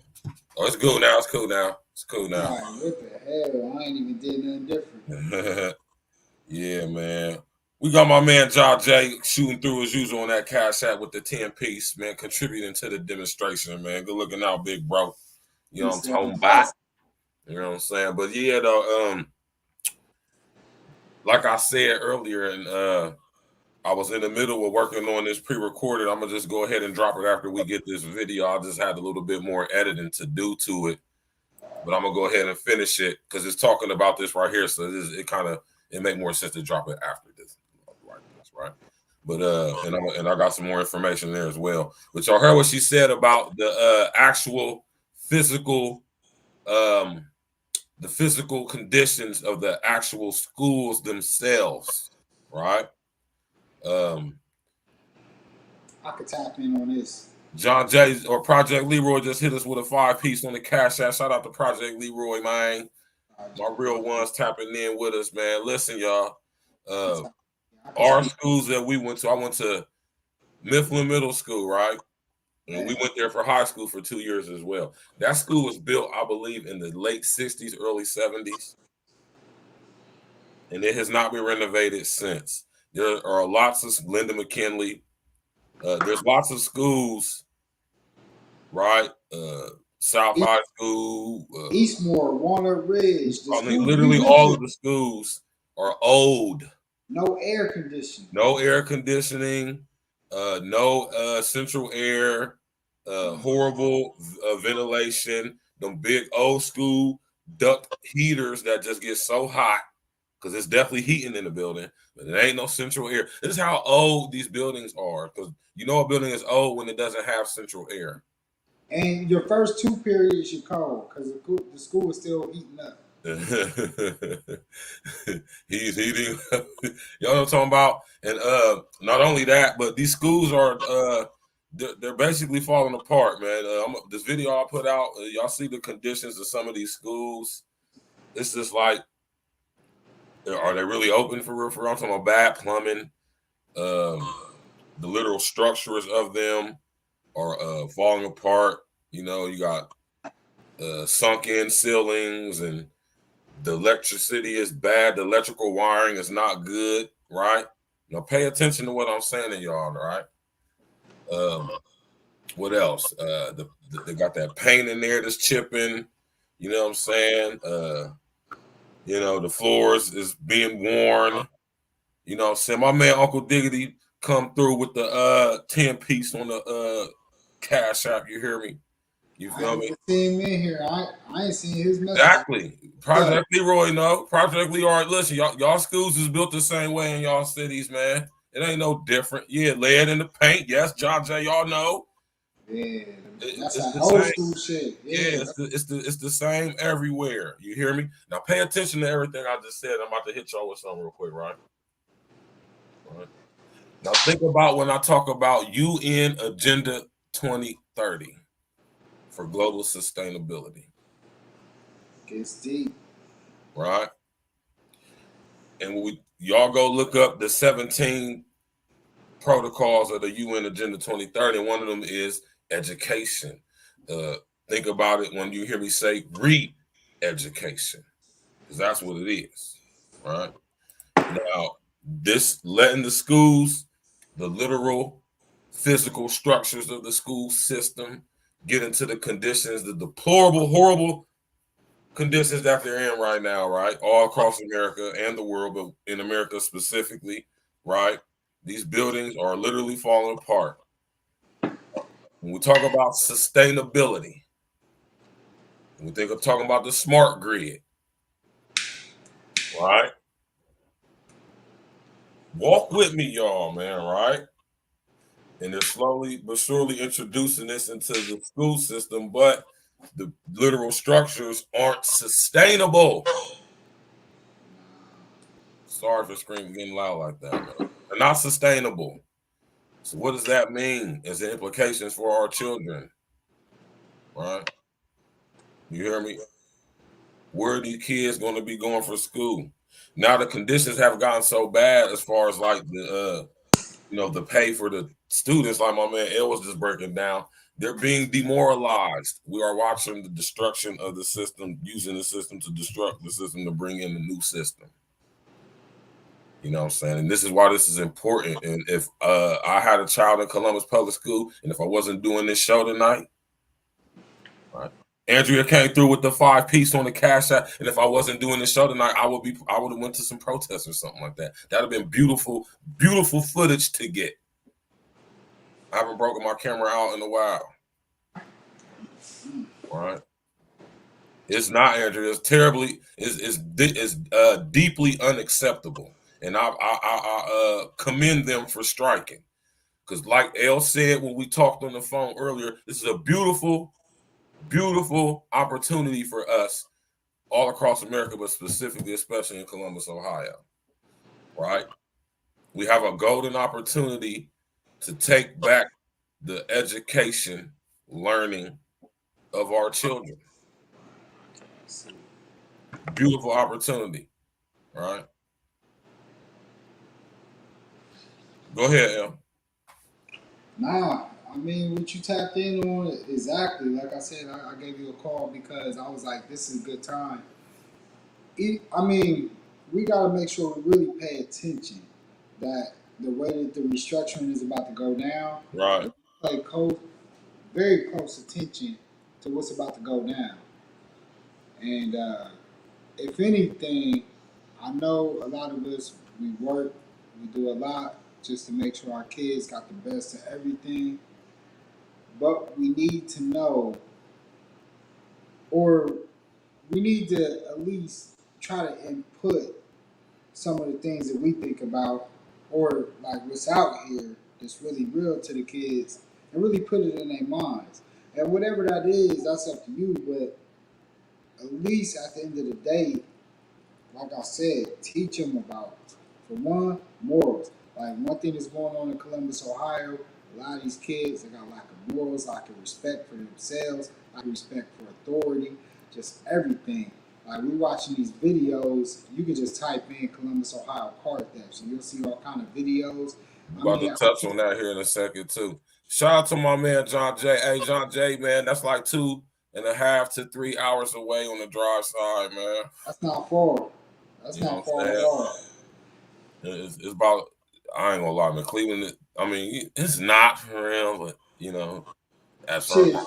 In Ohio, inside Ohio, man, Cleveland is it's a nice drive. It's a nice. Let me say it's a nice drive. We just say that, but it's not. It's 2.5 hours away, tops 3 hours. Yeah, it's not far. We can make it happen if you have it. Yeah, you already know, John J, man. You come through. Me and El definitely come. You know what I'm saying? You could come down here. We could talk, come up there, whatever the situation may be. Definitely link up with the brethren, man. Yeah, Cleveland City is really nice too. The downtown is really nice. I went there for a basketball game back in January, and they really cleaned it up. They cleaned up that city. But yeah, I mean, John Jay said he's gonna be training at the Cleveland Clinic. Okay, that's one of them, major joints in the country right there. Yeah. Oh man, John Jay gonna be in the OH, man. Definitely, man. Just hit me with behind the scenes, man. John Jay, maybe in the email or something like that. You know what I'm talking about? And we'll talk about getting it going. You know what I'm saying? Whenever you get here, man. But yeah, though, y'all, man. You know what I'm saying? Nah, man. This I you know what I'm saying? I smoke blunt to the head, so don't pass me shit. You hear me? That's why the cameras go off. I smoke blunts to the head, so don't pass me shit. Shantae, yeah. That's why the cameras go off. You know what I mean? Like we don't like to smoke on the camera. So when you see the camera go off and then you see the smoke in the air, that's most likely what it is. But, yeah, you already know, John Jay, man. Just let me know when you touch down, man. You know we're gonna make that damn thing happen. But when it comes to these when it comes to these kids, man. You know what I'm saying? And that'll be a good thing to do too, L. You know what I'm saying? You got the big boy truck, you know what I'm saying? We could go take a road trip or go rock with John Jay, go, you know what I'm saying? Go kick it with hang out with John Jay in Cleveland. Set the date, bro. I'll send you my calendar. I shouldn't have nothing going on. I mean, I don't think I got anything. We gonna get it together. We're gonna get it together. But if you here in October, bro, you might want to come. Look. I'm gonna tell you like this: if you come down here in October, what I'll do personally, I'll set up a paintball day, and we can hit a haunted house and make it a real. I can really show you the CO experience. Like we could hit a whole day, but that's something. Yeah, I ain't been paintball since we was kids, man.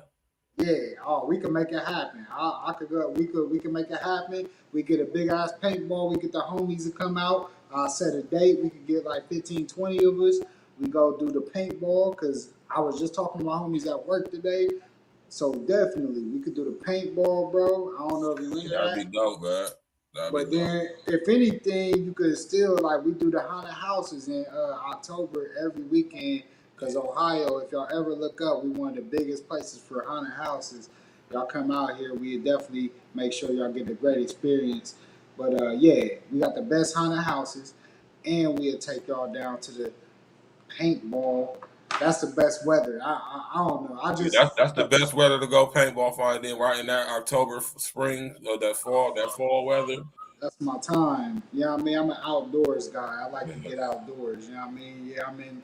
We do the podcasts and stuff like this, but we like to get outdoors. Let's listen to more of this video, y'all. Yeah, what video you about to do? Columbus? What, you got one? Nah, do your thing, bro. All right. NBC4's Karina Chung joins us live outside Clinton Elementary School. She spoke to parents. That's on the north side of things, y'all. That's where I'm from here. For educators, Karina. Jared, Clinton Elementary School is one of many picketing sites for the union, and this side of High Street and the other side were completely filled with teachers, parents, and students calling for more work to be done when it comes to a contract. Fight for contract, fight for contract, fight for students, fight for students. A sea of CEA. My daughter was in kindergarten when the pandemic started, and I don't know how we would have made it through without the teachers. That's why Eric Scone came out with his daughter for day one of picketing for the teachers' strike. He wants to see the board and the union back at the bargaining table. I hope they come back. I think, we want our kid back in school. We want all the kids back in school. It's not easy to have the children out of school, and they need this. There have been 22 bargaining sessions between the district and the Columbus Education Association, but no agreement. The union wants to negotiate more and address HVAC issues, while the district has put out its best and final offer. Jennifer Lawson has 2 kids that go to Indianola Informal K-8. She says she wants to acknowledge the sacrifices teachers are making at this time. It's frightening. It's still a pandemic. There's still, going without health insurance in the best of times is not acceptable, but especially right now. And the pay on top of it. I hope for their sake it's short. Are you still planning on having your child stay home at this point for the first day of school? Yeah, we won't be sending, it's crossing a picket line, so it's there's just nothing to discuss about that. But even if we were willing to consider crossing the picket line, remote learning it's going to be hundreds of kids in a Zoom room. Remote learning is not acceptable for Scone either. He says this moment was important for his daughter to see. I want her to see collective action happening and know that, when people get together, they can make a difference. And I think that's really important for her. So, John Jay. I totally agree with that, man. Yeah, I do too. But the thing is, you gotta think like this too. John Jay. It ain't even and Project Leroy. Yes, I definitely get it. For one, John Jay, yes, the parents are tired of the kids being at home. Project Leroy, you are right. I definitely agree that the kids should be back in school. Shantae, you stupid. Shantae silly, man. They did. Yeah, she at where John Jay gonna be at. They definitely forced the teachers to get the job. That was messed up. You shouldn't force nobody, especially them. But the thing is, you gotta also think about this. Some of these parents, man, these kids, I'm gonna tell you like this, bro. I don't know where John Jay from. John Jay, I think John Jay from New York, but I think he down there in the A though. That he worked down there in the A. In the A? Yeah. Okay. If I'm not mistaken, John Jay, correct me if I'm wrong, big bro. Bro, child, like, a lot of parents, they can't be at home with these kids because, yes, we gotta work. And they do make us go to work. Right. But you gotta think about child care and, like, what you would have to pay for somebody to either send your kids off to go get watched or whatever it is, or homeschool. Let me tell you, a lot of kids lack focus. That's something we was talking about earlier. Mm-hmm. Like, it's hard for a lot of kids to really adjust to the homeschooling. Like, I dealt with that with my stepson because he didn't really take on to the homeschooling like he was when he was in school because he was able to be interactive. He was better at He was better being interactive in school than he was per se being actually homeschooled. Like, I don't even know. Like you said, he was late. All kind of stuff. I'm like, how you late and you at your room? Like, I had these. Like, how you late? Like, you roll over, you could just roll over and do what you do. Right. But it just was a mindset, and to some of these kids, the interaction. I know me, I needed interaction. Sometimes I built off inspiration from other people's ideas. That's the whole purpose of being in school, in the classroom with other students. You do that. And also you develop your communication skills, your interpersonal skills, interacting with other humans. Now pay attention to that. They don't want our children to be physically interacting with each other. You have to ask the question, why? Not because they could possibly catch some disease that they tricking us into being scared about or something. Mr. O in the building, what's good? What you joke? You know what I'm saying? When you talk about the why is not that hard to really hit the nail on, because when we think about it, even when we rewind back to how the pandemic started and what it was kind of based off of and how they started putting a divide into everybody when we got to the riots and things of that nature. Right. Actually put out to us on social media, and what was also put out to us, just heavily in the media, period.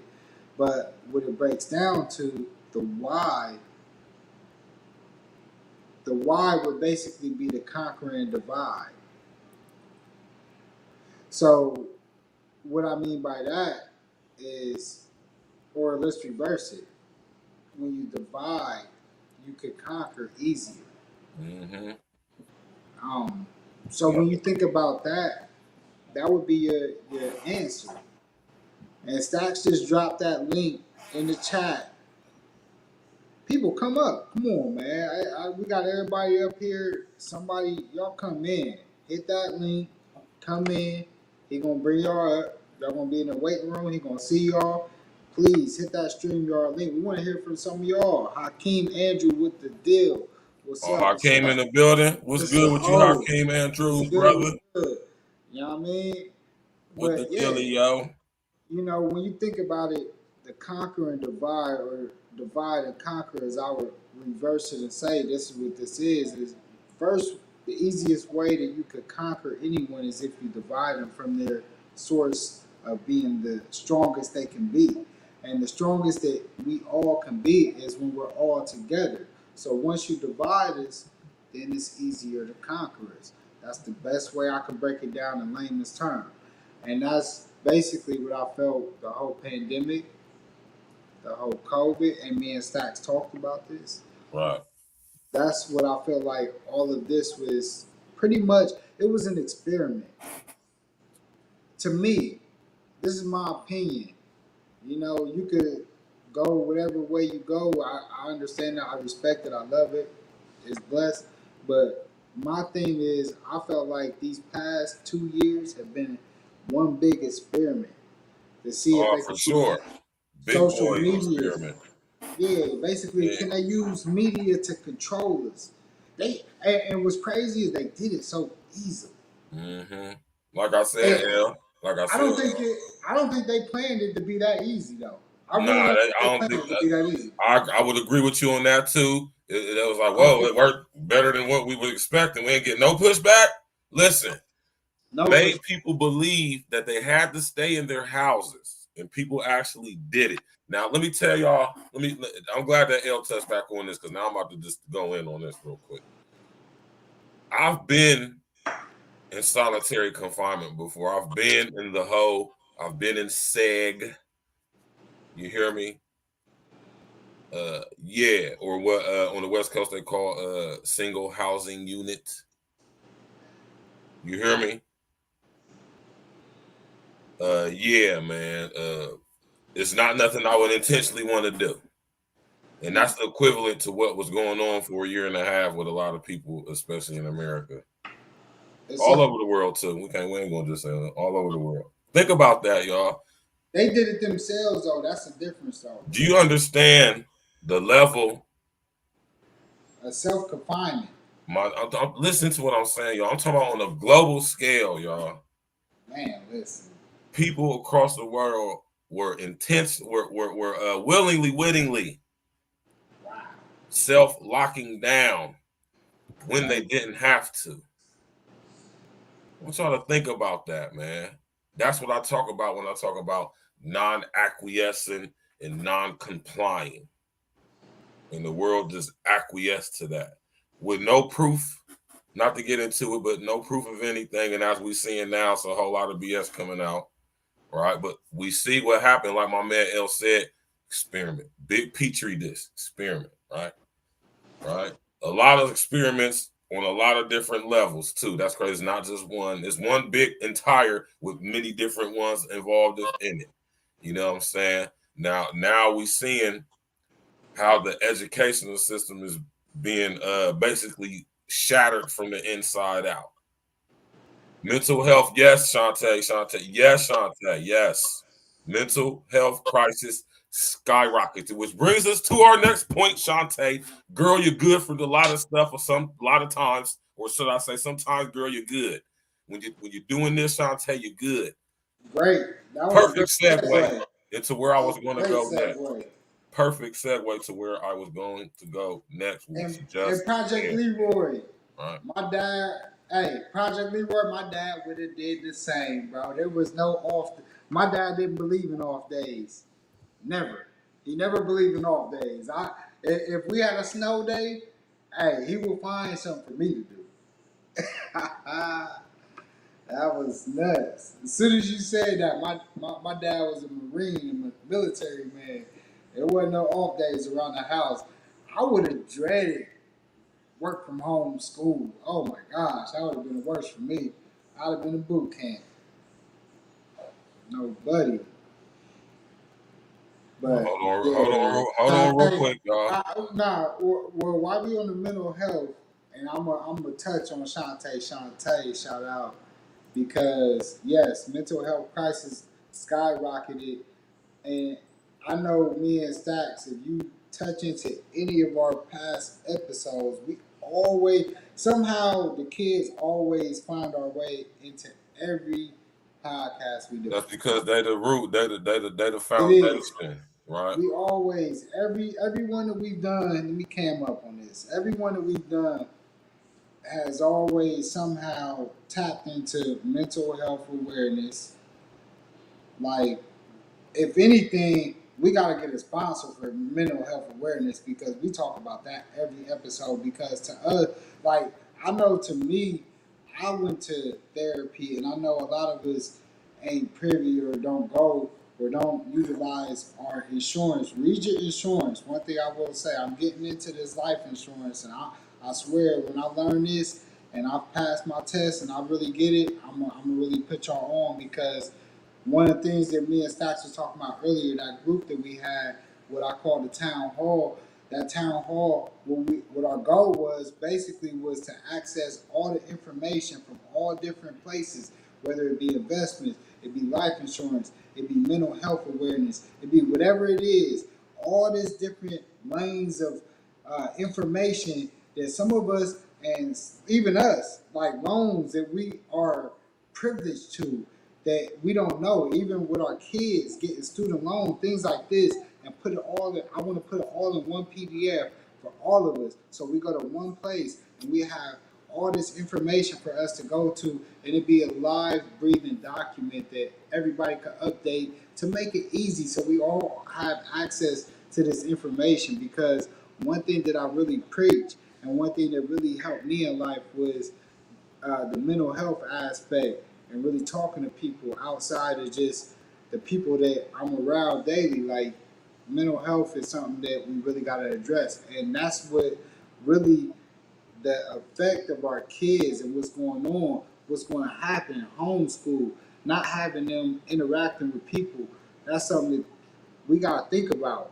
Like, we may not think that we may want to get our kid into maybe some counseling, but as parents, right? No. Let me interject here, L. Right? Why not think about that? Right. Peace to everything my brother L just said, and this is why this is like a conversation me and L was sitting right here next to each other. That's why it flows so beautiful, baby. You hear me? Now, notice he said we need some type of counseling, right? Parent counseling, though. Parent counseling, which means your parents have to be in a good mental health state too. And you notice in certain communities, we ain't gonna pick no specific out because the one that we most likely will talk about is not the only one that's affected. So we ain't gonna do that. But how many of y'all have heard of this company right here, Sun Behavioral? Oh yeah, they've been popping up everywhere. You be seeing similar companies too, and we got a couple here. We got Sun, we got another one. I can't remember, Horizon, I want to say that's what it's called or something like that. Y'all hear me talk about this all the time on my brother Red. Shout out to my brother Red, Supreme TV1. Y'all go subscribe to his channel right now, his page right now. His page right now. You know, I'm talking about open up a window on your goddamn computer and you go subscribe to my brother page right this goddamn second, man. Telling stats with the facts. They're a private organization that owns lots of these behavioral health centers that they market towards young children and some young adults who are what we would say mentally or behaviorally challenged, right? Which now could be a plethora thing. Not only that, we have the largest facility of its kind in Columbus, Ohio, right? I'm talking about the largest facility of its kind. I'm about to pull it up for y'all, right?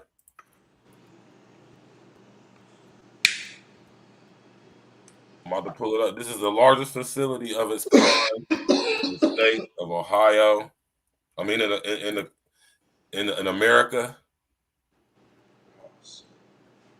You know, and I'm not exaggerating. Y'all can go do y'all's research on this if y'all think I'm just saying this is some real stuff right here. This place right here. Can y'all see that? Yeah, you cut out for a little bit, bro. Can y'all hear me? Yeah, I can hear you now, but repeat what you just said before that. I said, can y'all see this image clear? Yeah, we can see it. Okay. Sun is a company. There's lots of companies like this. Y'all start seeing these places pop up in y'all cities. I've been telling y'all about this. Y'all gonna start seeing these places pop up in y'all city. These behavior and mental health, treatment centers located sparsed out through the local communities throughout your cities. Right. These are what they're going to be using to replace the schools. And then you got places like this one right here. Right. The Big Lots Behavioral Health Pavilion, which is a part of the Children's Hospital Network over there. We got the Abigail Wexner Behavioral Health Research and Development Building. And we have Children's Hospital, one of the biggest ones in the nations, right here in Columbus, Ohio. This is all in the same complex area. They just built all this stuff recently since I've been home, right? In this place right here, I'm telling y'all right now, it is a mental health prison for children between the ages of 3. No, not 3. I'm exaggerating. My fault. The ages of 6 to 17. I've been inside this building. I've toured this building. I'm gonna find the footage that I got there too, y'all. I'm gonna find it, man. I think I need to go to my school and get it off the computer at my school.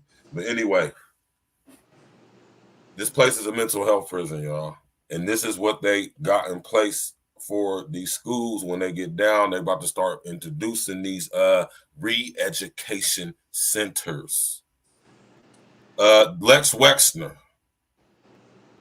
he's funding the Behavioral Health Pavilion, him and his wife Abigail Wexner. And if y'all don't know who Leslie Wexner is, y'all should go do some research into him. Or you could watch that Jeffrey Epstein, or however you say his name. Epstein. Yeah, that's a different topic for a different day. We'll get into that another day, y'all. I done dropped pre-recorders on that too, so y'all go check them joints out. But this place right here is basically, yes, Andrea, yes, baby, yes. I've been in this place. They emit a 0 frequency emission into that building to calm kids down, because at this frequency, it syncs and links with the input-output energy carrier signal of children to calm them down. These places are padded rooms. They have a bathroom in there. It look like prison cells, man. And that's exactly what they are. Yeah. And these are what they have in place. This building is the biggest of its kind in America. And this is what's in place for these schools when the system starts to collapse, the literal infrastructure. I'm talking about the physical structure. This is what they have in place and plan and set for this stuff. Because they want to re-educate our children. I've been telling y'all about this stuff. Not Wesley Lexer, Leslie Wexner. I'm gonna pull a picture of him up here in a second, Project Leroy. Yeah. Leslie Wexner, co-founder of the Mega Group. Another topic for another day. But you know what I'm saying? Owns half of Columbus. Yeah, he owns half of Columbus. He owns Easton Shopping Center. He owns L Brands, Victoria's Secret. All of that stuff, man. Yeah, right here in Ohio, right here. And this is where, oddly enough, y'all, just to go on a tangent real quick, which is all connected to what we're talking about anyway. Hey, Microsoft, Intel, and Amazon, and also Google are building corporate offices right here in this area, New Albany, where Leslie Wexner basically owns the entire city of. Yeah, he owns that whole city.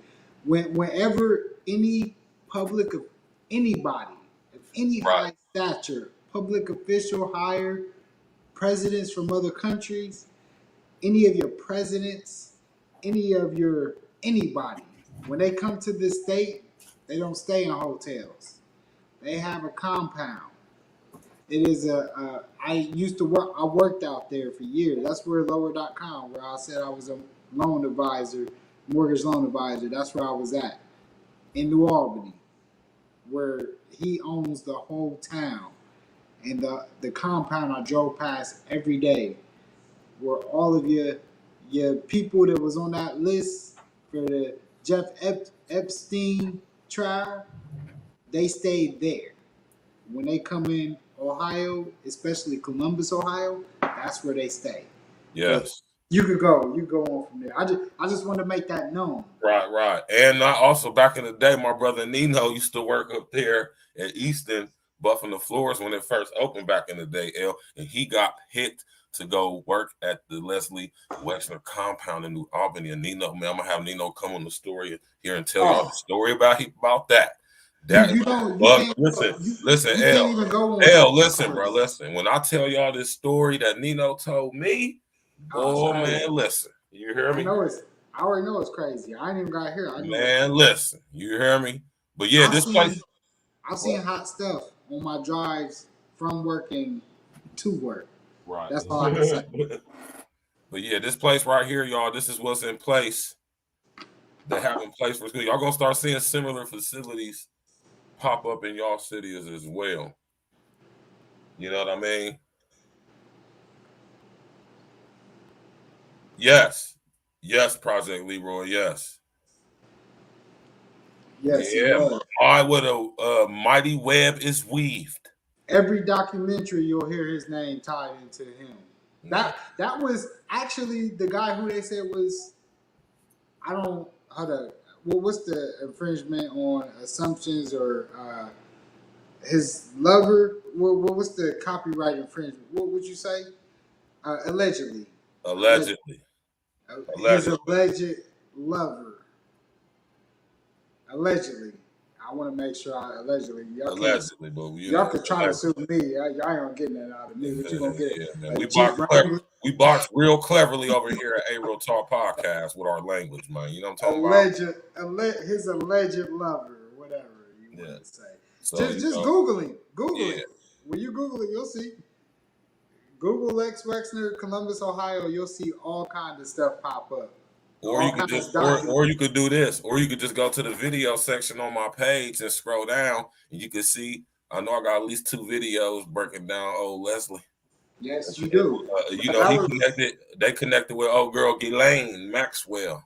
That was when Stacks was on Speaker Box. That was before he even transitioned over to YouTube. Hey, talk to him, Project Leroy. Yes. And y'all ladies supporting him by wearing Victoria's Secret lingeries, man. hey, Project. I ain't gonna lie. Project Leroy funny enough. He said panty programmers by Victoria's Secret. Hey, Project Leroy. I'm gonna say calm down, bro, because them cheeksters pop, bro. Just calm down. Let the cheeksters rock. Let them cop the cheeksters. I don't know about that, Andrea. Let me just say this real quick, and we can move on. Leslie Wexner was Epstein's benefactor, right? If you look up in the old Greek system, in the Roman system, and in the Greek system, man, they you know, when you do research into Plato and Socrates and all of them, man, them dudes used to have a lot of fun boy stuff going on, and this is where all this stuff comes from too, man. Do you hear me? Andrew is right about that too. That's right, because that was in the documentary. That's where a lot of the fallout happened, but that's a whole different, like, you know. Yeah, that was all a little fake attempt to try to disassociate himself from him on a public level, but wasn't gonna happen to Leslie, because I'm telling y'all right now, Leslie Wexner is a very powerful guy. All of your favorite presidents went there. He's a very powerful guy. I'm gonna just tell you, I just said, if y'all was paying attention earlier, I said he's co-founder of the Mega Group. I wonder how many of y'all have ever even heard of such an organization called the Mega Group. And that's another topic for another day. And if we're gonna tie any of that to the youth, remember the case where Giselle just got knocked for the kids that was going there for the what do they call it? The transportation of minors throughout counties and right. And they basically was running a sex ring with kids. Right. But that's a whole different thing. And that's a different topic for a different day. Keep the kids in school. Let's make sure that at the end of the day, like, these teacher strikes, they're going to affect the way that our kids think, the way that they move, the way that they are programmed. And we got to make sure we got the right people that are in front of our kids. One thing that that I really respect these teachers for, and what they're really fighting for, are basically making sure everything is equal across the whole district, and that's what they really are going up the bat for. And it's not even just the pay. Like, yes, the money has some involvement in this, but Of course it does. a lot of other factors stumble into this. And one of the things that really struck me, and I know that what was going on a long time ago, because like I said, I went to a Catholic school from 1st to 8th grade, St. Thomas, Right. and we were very under funded school. We didn't have much. Our school is a house on 5th and Cassidy. You might pass by it and never know it's an actual school because it looks like it's a big house. Right. And I went there from 1st to, I went to 8th grade, but I went half of the 8th grade year, and I went to Bexley for half the year, which is an all-white school. Which, if we're talking on this, I could say that I went to schools that were 98% white, which was like Bexley. I went there half my 8th grade year, half my 9th grade year, and I went to St. Thomas, which was actually from 1st to 8th grade, all black. I mean, we may have had 2 in my class, people that was mixed, and it was all black from 1st to 8th grade. But like I said, you could tell the difference in the funding in the schools by who's there, and I've seen it firsthand because I went to these different schools. I seen the way that they teach kids differently in different schools. When they put me in Bexley, they thought because I came from a Catholic school that I was like really on this level. But I'm not gonna lie, when I got there, bro, my 9th grade year, I had some catching up to do. Like, I got there, they put me in these classes, and I'm like, okay, hold up. Like, what they was teaching me here didn't translate into here. It was 2 different curriculums.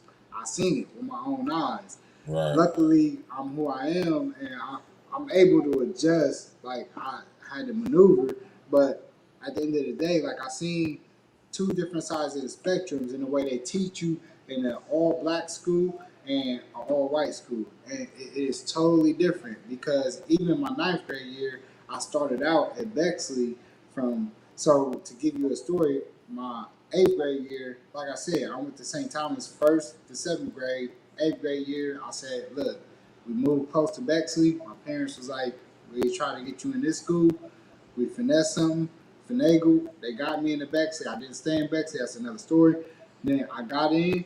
I went there from like, I'll say, the start of the school year until basketball season started. I started to get homesick. You gotta remember, I'm a kid.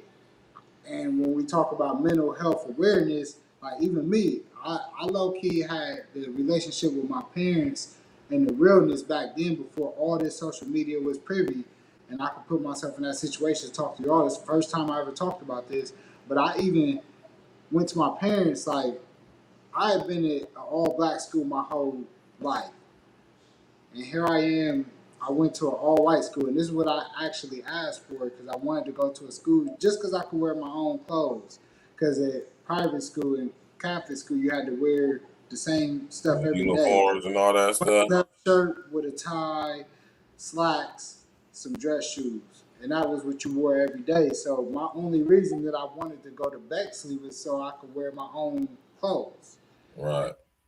And I get there my 8th grade year. You gotta remember, 8th grade, I'm 12 years old at that time. And I just wanted to go there so I could wear my own clothes. And I was playing football. St. Thomas didn't have football. It was a small, like I said, small school. We had a basketball team, but we didn't have football. So I'm like, shit, I get to play football. I played football my 8th grade year for Bexley. And then it get to like basketball season coming up. And I ain't gonna lie, I got homeschool sick. My mental programming, and at that time, I wish I would have stayed just in Bexley, but I just was like, man, I went back and told my parents, like, I wanted to go graduate with my people, at the school. Like, I felt bad. I was programmed to be back there. And I ain't gonna lie, like, the opportunities at Bexley probably was way more abundant than it would have been if I would have, where I went back. But that was just, like I said, I'm a loyal person built from the heart. So I just wanted to graduate with them because that's what I started the journey with. So I went back, and then my ninth grade year was the same story. They was like, you either gonna go to Hartley, which was another uh, Catholic, or yeah, it was a Catholic school basically. You go to school dressed up, and I'm like, nah. I went back to Bexley. Halfway through the year, basically, I got into a little situation, and they kicked me out of the school. And then I ended up having to go to Eastmore, which was a real Eastmore. But the whole, like I said, just to kind of reel it back, is that I got to see the difference in the way they taught you in those schools compared to when I went to the other schools, Right. which was, mostly, predominantly black or mixed or whatever you want to call it. And it was a huge difference. And then my mom, she never wanted me in public school. Thus, why I was in St. Thomas, and then she would only give me the option to go to Bexley because she knew. And then I went to COS 2000, which was where Virgil and all, like some of my other friends that I was really close with, I call my brothers, Court, Meat, and John. They all was there, so I ended up going there. And that was an alternative high school, which we had to have different. We actually had a different high school diploma. It was what do they call it? The way our diplomas was wrote, it was different than other diplomas, high school diplomas. We was a college prep diploma. That's what it was called, college prep diploma.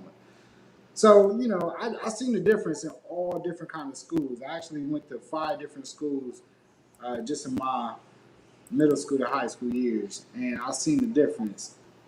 And what these teachers are asking for and what I've seen aren't too far off, because even in my 9th grade year when I was in Bexley, they had a whole computer lab. When I talk about computer lab, this is 9th grade. I want to say this was 98. So they had a whole computer lab, 97, 98. This is back when computers was barely really popping. And they had a whole computer lab, and I get to Eastmore when I got kicked out of there my 9th grade year, and we may have had like 8 computers in the whole school. That's the difference. And the way they taught us was totally different. Like I was getting straight A's at Eastmore just for showing up to class. They was happy, and they looked at me as a scholar because I showed up to class. Where at Bexley, like I was out there, like man. It took, like I said, told y'all when I went my 8th grade year, I had to adjust.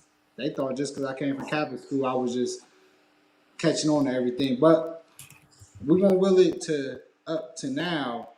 And one thing that the teachers really didn't really like, and this is on the Columbus Dispatch today, was that what we are supposed to be. Well, what they're going to is supposed to be basically a home-based schooling system if they can't get the teachers back in by Wednesday, which is tomorrow, which the teachers aren't going back tomorrow. I can tell you that. Right. They definitely not.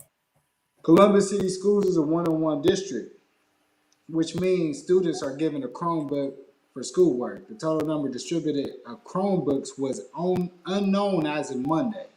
So they didn't even know if every kid had a Chromebook by Monday, and here you are supposed to start school by Wednesday, and all these kids have already been registered and should have already received their materials if this was to happen.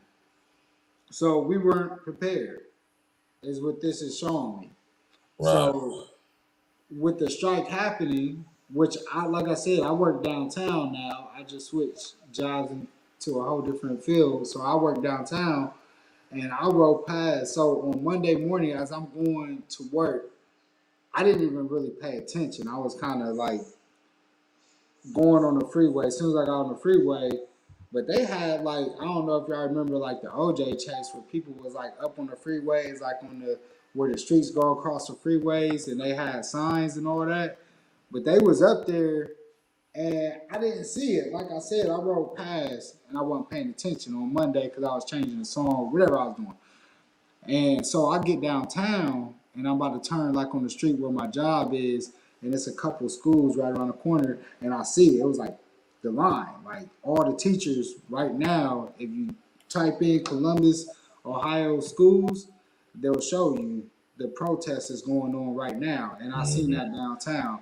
And I got videos. Y'all go to my Twitter page and all that. I got to post it.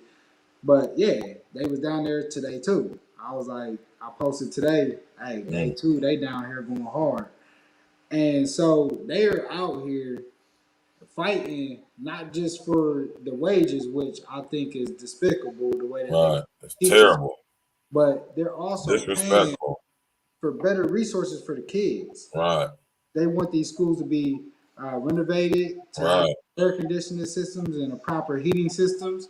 Also air ventilation systems. Y'all talk about, they talk about all this COVID, but they haven't invested the money to get these ventilation systems. And I work for a company called lower.com. If you even Google lower.com, we own the soccer field, and our job within that pandemic in 3 months had a whole system installed in the whole building that was an air filtration system, and yet they can't get these in the schools. And this is what the problem is, and what these teachers are fighting for, is to get these systems, whether it be air conditioning, ventilation systems in these schools, so these kids, when they come back to school, they're healthy and safe, you know, from whatever can go on in the air, and also so they can be comfortable. Because I remember days going to school where they tried to open all the windows, cut all the fans, and sometimes it was just too hot. And they might have even sent us home from school sometimes because it was inhumane to keep us in school trying to learn under these conditions. Right. It may even be too cold where you might have to have your coat on. I remember days where I got my coat on and it's way too cold, and it's just crazy, the conditions. And I am surprised that I've been out of school for now 21 years and they still haven't upgraded the schools that I went to. And I remember what I went through. They in way worse shape than they is when we went there, man. For real, that's a fact. Right. And the actual, like, they're even having troubles with getting contracts for the food. So they don't even have food for these kids in the schools, which is a whole other issue. So right now, what they're doing for the kids is 25 designated school sites across the city that will be open Monday through Friday, 11 a.m. to 1 p.m. beginning Wednesday, which will be tomorrow. And the information is on the district website. So make sure if y'all live in Columbus and y'all got kids that may not be going to school tomorrow or for however long until the strike ends, they could go to the district website. Right now, I just type in Columbus City school strike and you can get the actual information. But it says based on the information on the district website, students, they will not receive breakfast on Wednesday, the first day of classes. So they already have a disadvantage in getting food and they won't have breakfast. So make sure you feed your kids tomorrow morning. But there's different places on this website stretched everywhere from Beechcroft High School, Berwick Alternative, which is a middle school pre-K through 8th, Briggs High School, Columbus Afrocentric, just all different kinds of schools. Eastmore Academy, that's where we went, East High School. But it's a lot of different, like I said, there's 25 different schools on this list they can go to. They can get their lunches at least from 11 to 1 o'clock so they can at least get fed. Because that's another issue in the city, is that kids are at home and parents right now, they don't have money. And of course, you know, we see all these flexers online, but they can't even feed their household, which is another issue in the city. But it also breaks down to these kids, and they need to be fed. So make sure that these kids, if you know anybody that may need any help, anything like that, they can go down there, get the help, and get the food for the kids at the very least between 11 and 1 o'clock. Go on the district website, make sure they're good on that. But at the end of the day, they also have set up centers. Let me go over that. So there's some at the press conference on Monday, the mayor, Andrew Ginther, and the Franklin County Board of Commissioners, they wanted to help the students that's doing online schooling in the district. So what they're also offering are different recreation centers they can go to, and there's going to be teachers there to also assist and help the kids. So, you know, you could direct them to those centers if they're homeschooled and they have like any, uh, you know, after school help that they need. They can go there for now until the schools get situated. But, you know, that's all on the district website. At the end of the day, y'all, I want y'all to make sure it's about these kids, man. Like the whole sentiment, this whole thing that we doing, it's really about these kids. And what's sad in the city of Columbus that's going on is these kids is reckless out here. Mm-hmm. They still Hold on real quick. I want to speak on this real quick because I see where you're going with the Kia voice, and we're going to speak on this real quick before we get up out of here. But I just want to talk about this real quick. Andrea. That's why I fucks with Andrea. She said, "Last part, I agree with things have changed now. It's an all-out attack, no matter the school, but especially public schools. That's a fact. Now the goal is to get them to be activists, not work and gender change." Right? That's wrong right there. Now, if y'all pay attention to the screen, y'all see what I have on here. Right? Right? They do not want productive members of society. No, they do not. They don't want them to procreate. No, they do not. They want to turn our kids into rat bastards. Think of how they're being programmed with the spirit of snitching by characters like Takashi, that guy with the rainbow hair. Think about how the snitch culture is being pushed on them via the rap music. Right? And think about this novel I keep telling y'all to go get and read, right? 1984 by George Orwell.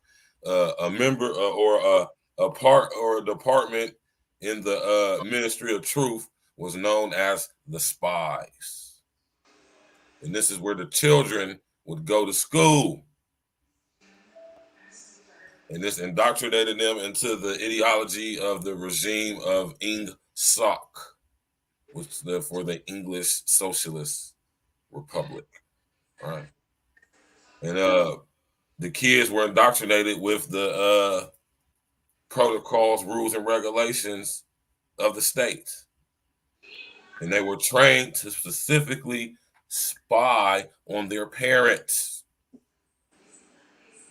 just to make sure that their parents would conform to Big Brother.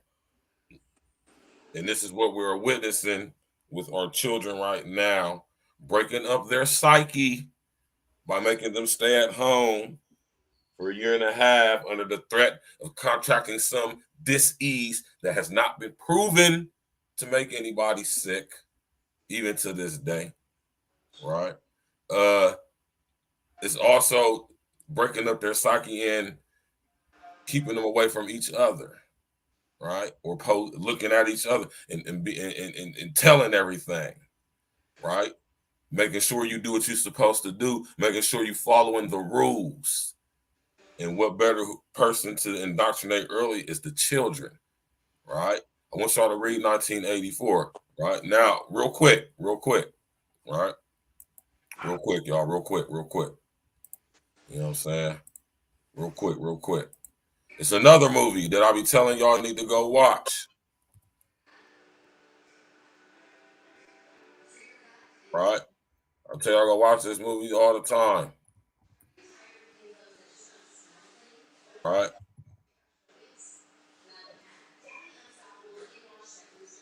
Hold on. I'll be telling y'all need to go check this movie out all the time too, man. This movie is dope, man. You hear me?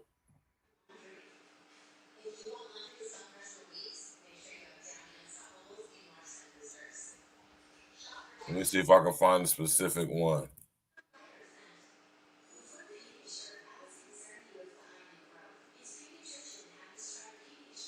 Here we go right here. I know I can find it, right?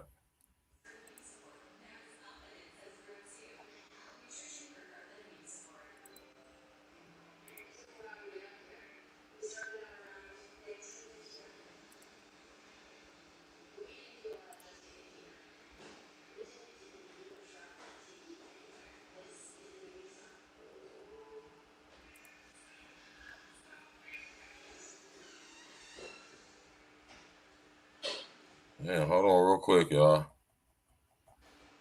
Y'all need to really go check this movie out, man. For real, for this movie is dope. You know what I'm saying? All right. I keep telling y'all about this movie called Equilibrium. That's a crazy joint right there. Y'all ever seen that movie, Equilibrium? That's that joint.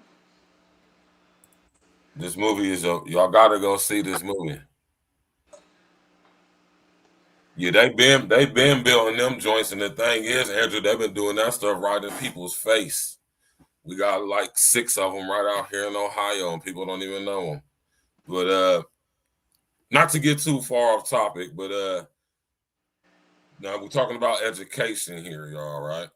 And we're talking about the spies, right? It's a movie right here called The Equilibrium that I'll be telling y'all need to go check up on about, right?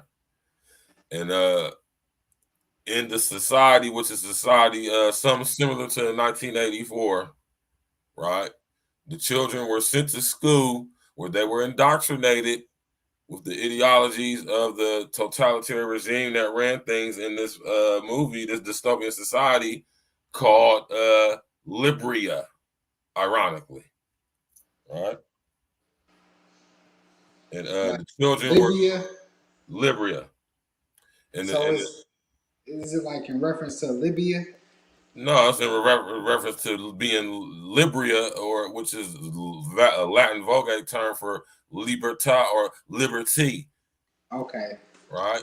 Libria, right? Anyway, you know what I'm saying? In the movie Equilibrium, the kids were indoctrinated just like they were in 1984 by the Department of the Ministry of Truth called the Spies.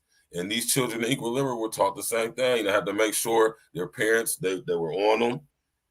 Every so hours, you got to dose up and take your state mandated dose of the drug that everybody has to take to prevent them from feeling COVID. Oh, my fault. Let me turn my camera off on that one. No. Truth is stranger than fiction, Andrea. Oh my gosh, is it? Right now, and I want y'all to go check this out.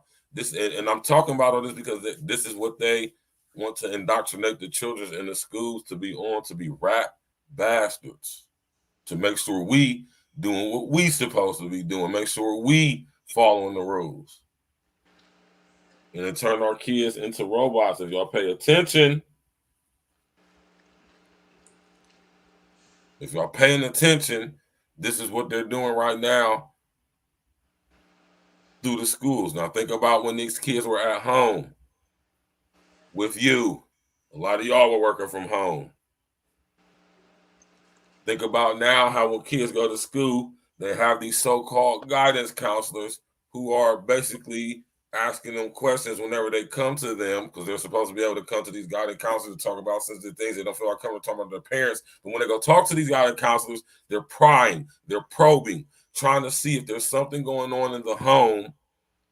Not saying that there isn't in some of these situations, but in most situations, it's nothing outside of just normal human home family stuff that some kids just, right? Now, granted, I'm really surprised some kids are coming there with some stuff, but for the most part, and Jen spoke on this, my daughter spoke on this, it's like it's like they're trying to see what's going on at home in all homes, and this is all part of UN Agenda 2030, right, for global sustainability. Y'all got to look into this stuff, man. And they're coming for the kids through the so-called education system, because what they're doing is a global overhaul, re-education of the global education system. And using the UN to do it, the United Nations, UNICEF, and UNESCO. Right? And they give us movies like Equilibrium to desensitize us, parenthically programmed to experience this stuff in real time in our society, y'all. So that's why y'all always hear me referencing these movies and stuff. And exactly, Project Leroy, that is exactly what it's doing, turning people into robots. Because like I said earlier, when it comes to compartmentalization, you can literally program the different alters short for altered states of awareness. You can program them to do different things. This is where dissociative identity disorder, aka multiple personality disorder, comes from. Think about stuff like Jason Bourne. Right. This is why I tell y'all look at these movies, because the movies are telling us what's going on. Right? And what better way to hide something than to put it in plain sight. Right? And that's why we be saying count 'em up, because anybody could come on here and talk behind the avatar. Now, granted, my avatar is my actual picture. L's avatar is his actual picture. But y'all get the gist of what I'm saying. Right? We're eating, my bad.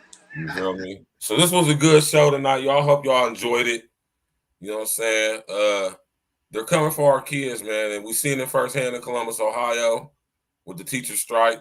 I give props to the teachers for having the courage to, you know, stand in solidarity. Testicular fortitude. Testicular fortitude, ovarian fortitude, to say no. We refuse to put our children in these conditions, right? The improper learning conditions, the uncomfortable for them, uncomfortable for us.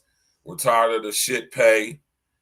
We're tired of the superintendent making damn near $350,000 a year, and the state of the school system is in utter shambles. Facts. She should have a serious decrease in her, so her pay should be severely docked. Right? 100,000 definitely help the situation. You gotta unmute your mic, Project Leroy. But this is all right. Can you hear me okay? Yeah, we can hear you good, bro. Project Leroy, what's goody, man? What's good, brother?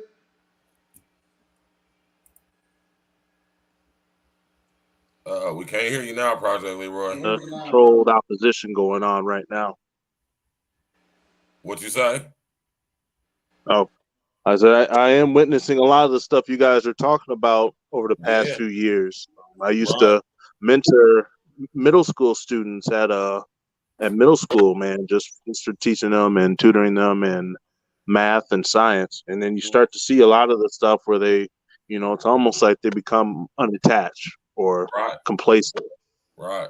It's like there's no value out here. So it's kind of like, you know, a lot of the kids that will go through, they'll, you know, seems like they go to school just to go to school, hang out, almost like, you know, you're there for no purpose. And then eventually what will then happen is they'll put you in or into these type of programs here that they got, or institutions that they got going on, to say, well, if we can't get you to learn anything, then we'll institutionalize you. We'll at least get you to do some things here. But you'll do it on our bidding, not your own free will. Right. That's exactly what they do. Yeah, and that controlled opposition is a mug, man, because, you know what I'm saying, when it comes to these teachers in these schools teaching our kids, y'all got to think, y'all, they are the programmed programmers. We was talking about earlier today on Red Show, how when y'all go to college and y'all get indoctrinated, and then y'all get out of college and y'all go get these jobs at these schools to indoctrinate the children. And that's no disrespect to anybody who's a teacher, but I mean, we won't call it what it is, right?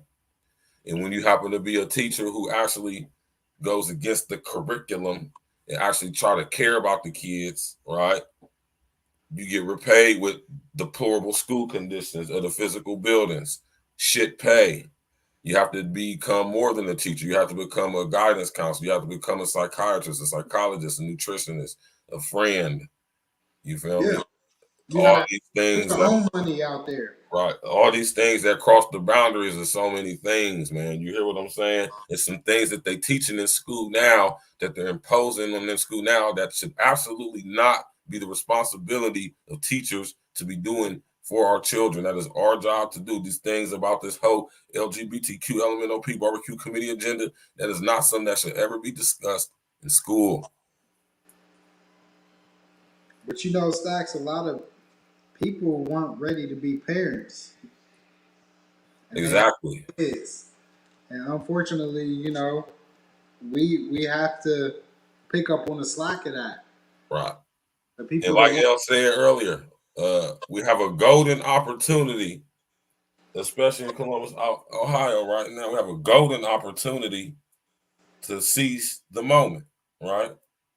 This is a perfect chance for us to take back the education, proper learning of our children, right? It's a perfect golden opportunity to do so because clearly, y'all, the school system, especially in Columbus, Ohio, has failed our children. It has become obsolete. It has become devoid, defunct. It does not even matter. It is a moot situation at this point, right?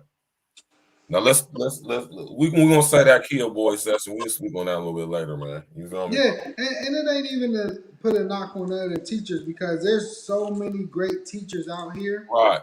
Like you said, you know, Mr. Snyder, I remember him. I had a teacher, Miss Borger. Right. She was my 7th grade teacher. She actually, like, they stole the money for our trip and she paid out of her pocket to make sure we went to a trip. But above all that, she substituted for us where one of our teachers was pregnant in 3rd grade. We loved her so much. She loved our class so much. She came back to teach us our 7th grade year just because of that connection. And to have teachers like that you can remember their names after, 25, 30 years, right, is because you had a connection. And I know I had a connection. And I remember and I appreciate those things in my life because those are the same things that built my character and who I am today. Because I look up to those people like, I know I have to do something. I can't do much. I don't have all the money in the world. But like whenever, like I said, my jobs offer opportunities for me to go and do what I could do. Or if I have any friends that, they do, we do Thanksgiving drives whenever we can. We do Christmas drives. Whatever way I could put back or do what I could do, whether it go feed the kids at school and pass out food, whatever I could do, whenever I can. It's the small things. I don't do a lot like I used to, but I try to do is what I can do to contribute. And at the end of the day, it's about these kids. And I don't care what I got going on in this world. I know I could take care of myself. And we all have that same mentality. We are all hustlers. We are all very intelligent, smart people, as I can see with the interactions that go on in the chat and what we talk about, what we go through. But at the end of the day, the end goal is to make sure that this generation after us has something set up and that they're good. So even though we see what's going on, we see the crumbling of the system, as we will call it, we have to also at least try to give our advice on how we could rebuild it and at least leave those crumbs so it could be a trail for them to get led into the right direction. So with this being solution-based content, SBC as we call it, one thing I will say to wrap everything up is that I feel like, yes, we do need those discussions with people, whether it's in your circle or outside, your parents, but at least somebody, a trustworthy source that you could talk to as a kid that they can vent to. I know with me, it was one of our, close friends, E&E brethren, Nauseous, The Sickness, Star, his mom and dad, Clifford and Cindy. They were two people that I will always say was like my saving grace and me being able to maneuver and have people I could talk to on an adult level as a kid that would not take what I said and knock it, but actually listen and give me some type of counsel, therapy sessions as a kid. So, at least empower our kids to have discussions where they may not feel comfortable with having with their actual parents and maybe try to find a bridge with somebody that, would at least give them the right information, whether it be a counselor or whoever it may be, a family friend or whoever, that may be able to connect with them on a level to at least have those discussions to help them further their thinking. So that's a solution that I could say can be provided that helped me get to where I am and move the way I moved when I was in that time, when I could take myself back and think about what helped me. That's what it was, having people that were in these positions that I could talk to. Right. And they would give me real criticism, tell me where I was right, where I was wrong, treated me like an adult as a kid. Constructive criticism. Exactly. And it was Star's mom and dad. I could say that. But yeah, that's one solution-based content remark that I could really stamp on this conversation that I could give is, you know, maybe make sure, because your kids, whether you think you're the coolest parent, whether you think you're the most open, whether you think you have the best conversations, you have the best communication with your kid, trust me, there's going to be conversations that they're not going to be ready to have with you being in their young age, and they don't understand what's going on. So no matter how connected or how communicative you may feel you are with your kid, they may not be able to have that outlet. And sometimes when these kids don't have that outlet is when they make the wrong decisions. So if you can, as a parent, I would say give your kid as many great outlets as you can. Of course, limited, keep it in a box, but at least try to give them some type of outlets that they can have the conversation that they may not be able to have with you as their direct parent, that they can have with somebody that can give them the best constructive criticism that won't turn them off to having those discussions, because you have to have those discussions to be a productive human being in society. But at least try to have those outlets to have those conversations, because a lot of times it's not that we're complaining, but we just want somebody to hear what we're talking about and take that stress off our shoulders. And it's no different from us being adults that do that with our friends, and we know how to have these conversations with other people. Our kids, they're kids. They don't know how to have these conversations with other people, but there are certain people that maybe they can have that with. So just be cognizant of that. That's one thing I could say to kind of wrap it up, because at the end of the day, this night and what STAC stands for is solution-based content, something that I always preach, or what I always talk to my employees about years ago. Don't come to me with just a problem, but if you come to me with a problem, make sure you come to me with a solution too behind that problem. That way we could fix it together. That's exact teachings that I had in the meetings with my associates when I was back doing management. And that's what we're going to do here. You know, if you have any type of criticism with what's going on, make sure you follow that criticism up with a solution or something you think we could build off of. That way it's not looked at as a complaint, which goes unlooked in society and looked at as weak in society. So the way that we could strengthen our community is when we have these criticisms, follow that same criticism with a solution.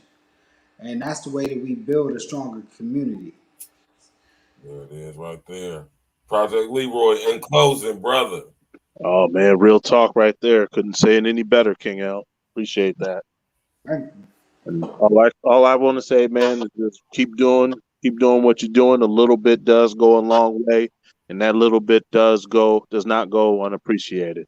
You know, thank you, brothers, for paving the way. You already know, Project Leroy. Thanks for your support too, brother, man. You already know, man. All right. Salute to y'all and salute to the chat as well. You already know, brother. Have a Peace, good love, evening, and man. blessings, brother. Yeah, man, we have Project Leroy in a bit. We're going to go ahead and shut her down, man. I'm going to go ahead and leave y'all with a tune, man. We're going to get up out of here. Tomorrow night, like I say, man, my brother Fred's going to be in the building, man. This is my dude right here, man. He's going to be on the program tomorrow. We're going to chop it up, man. You know what I'm saying, man? I'm talking about, man, this dude right here. He's a Columbus, Ohio, triple OG native representative. You hear me? We're going to get into it tomorrow. It's going to be big gang chopped up, and we're going to drop some jewels as well. You know what I'm saying? So thanks, everybody, for coming out tonight. Thanks for everybody who blessed the plate. You know what I'm saying? Keep it going. You know what I'm saying? Thursday, we're going to have me and my brother Red Supreme TV1 going in.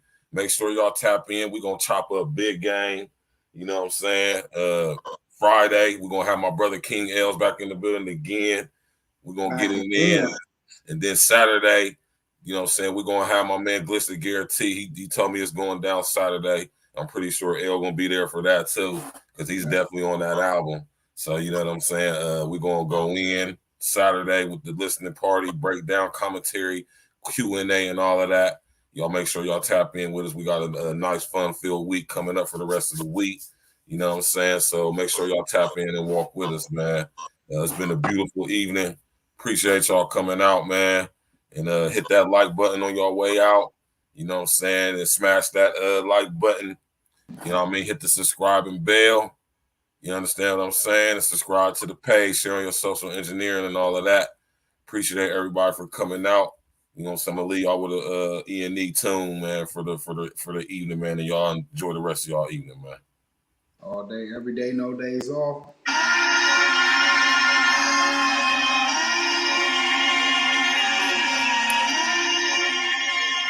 That's not necessary.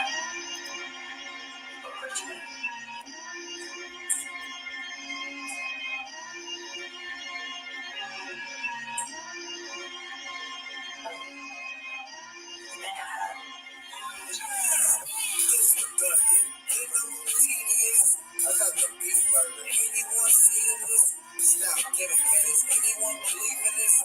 Almost forgot, man. This level intermediate. Shorty like sick, man. Why you gotta leave it? Told her swallow everything. Acting disobedient. EBJ slow down. Eyes look deeper. Backwards. Swisher facts. Must have ingredients. I'm trying to own shit. I'm manager. It's from a different state. I'm from Canada. Straight damage. Look into the camera like, oh, next, man. I got a bunch of stamina. Total mismatch. I got the bigger bag. So broke bank account. Got a soul cast. 1040 roger that. All of this match. Put a stop to a game like a fair catch. Dude, frail. I got on the sight. I woke up with cordial. Nothing like work, fight, talk, fight. They want it, they got it, they dead tonight. Dudes, frail. I got on the sight. I woke up with cordial. Nothing like work, fight, talk, fight. They want it, they got it, they dead tonight. The pressure's rising, man. I live for these moments. Ambitious plus heart. Yeah, I got all these components. I'm never backing down, no matter the opponent. Plus, I'm faster on the track like a young Jackie Owens. These big bats I'm throwing keep me medicated heavily. These ill raps I'm throwing cruising ain't no one ahead of me. Don't have an appetite for bullshit that's fed to me. That shit's a waste of time, like when I caught my little felony for Stacks it. That was cause some bitch nigga was telling things, but fuck that. Cause we both elevated to other things. Elite Nation ENT. Really ain't no other teams. I put on positive vibes and good karma come to me. Man, just come fuck with me. I take it to the threshold. They in the way. I give them how many shots that detect hold. Smoking on Gillette toe. Oh shit, I mean gelato. If she in my passenger seat, she is a model. Holding, choosing up. I never need to spend the bottle. I took the road, let's travel. And now I'm dodging potholes. I'm down in Mexico. Screaming out Que Paso Vato. I'm trying to secure the bag with big numbers like the lotto. Knocking out contenders like Rocky did Drago. I'd rather be sipping margaritas in Key Largo. I didn't mean to rip this long, but this beat's hard though. Just name the trophy after me, like D. Lombardo. Dudes, frail. I got on the sight. I woke up with cordial. Nothing like work, fight, talk, fight.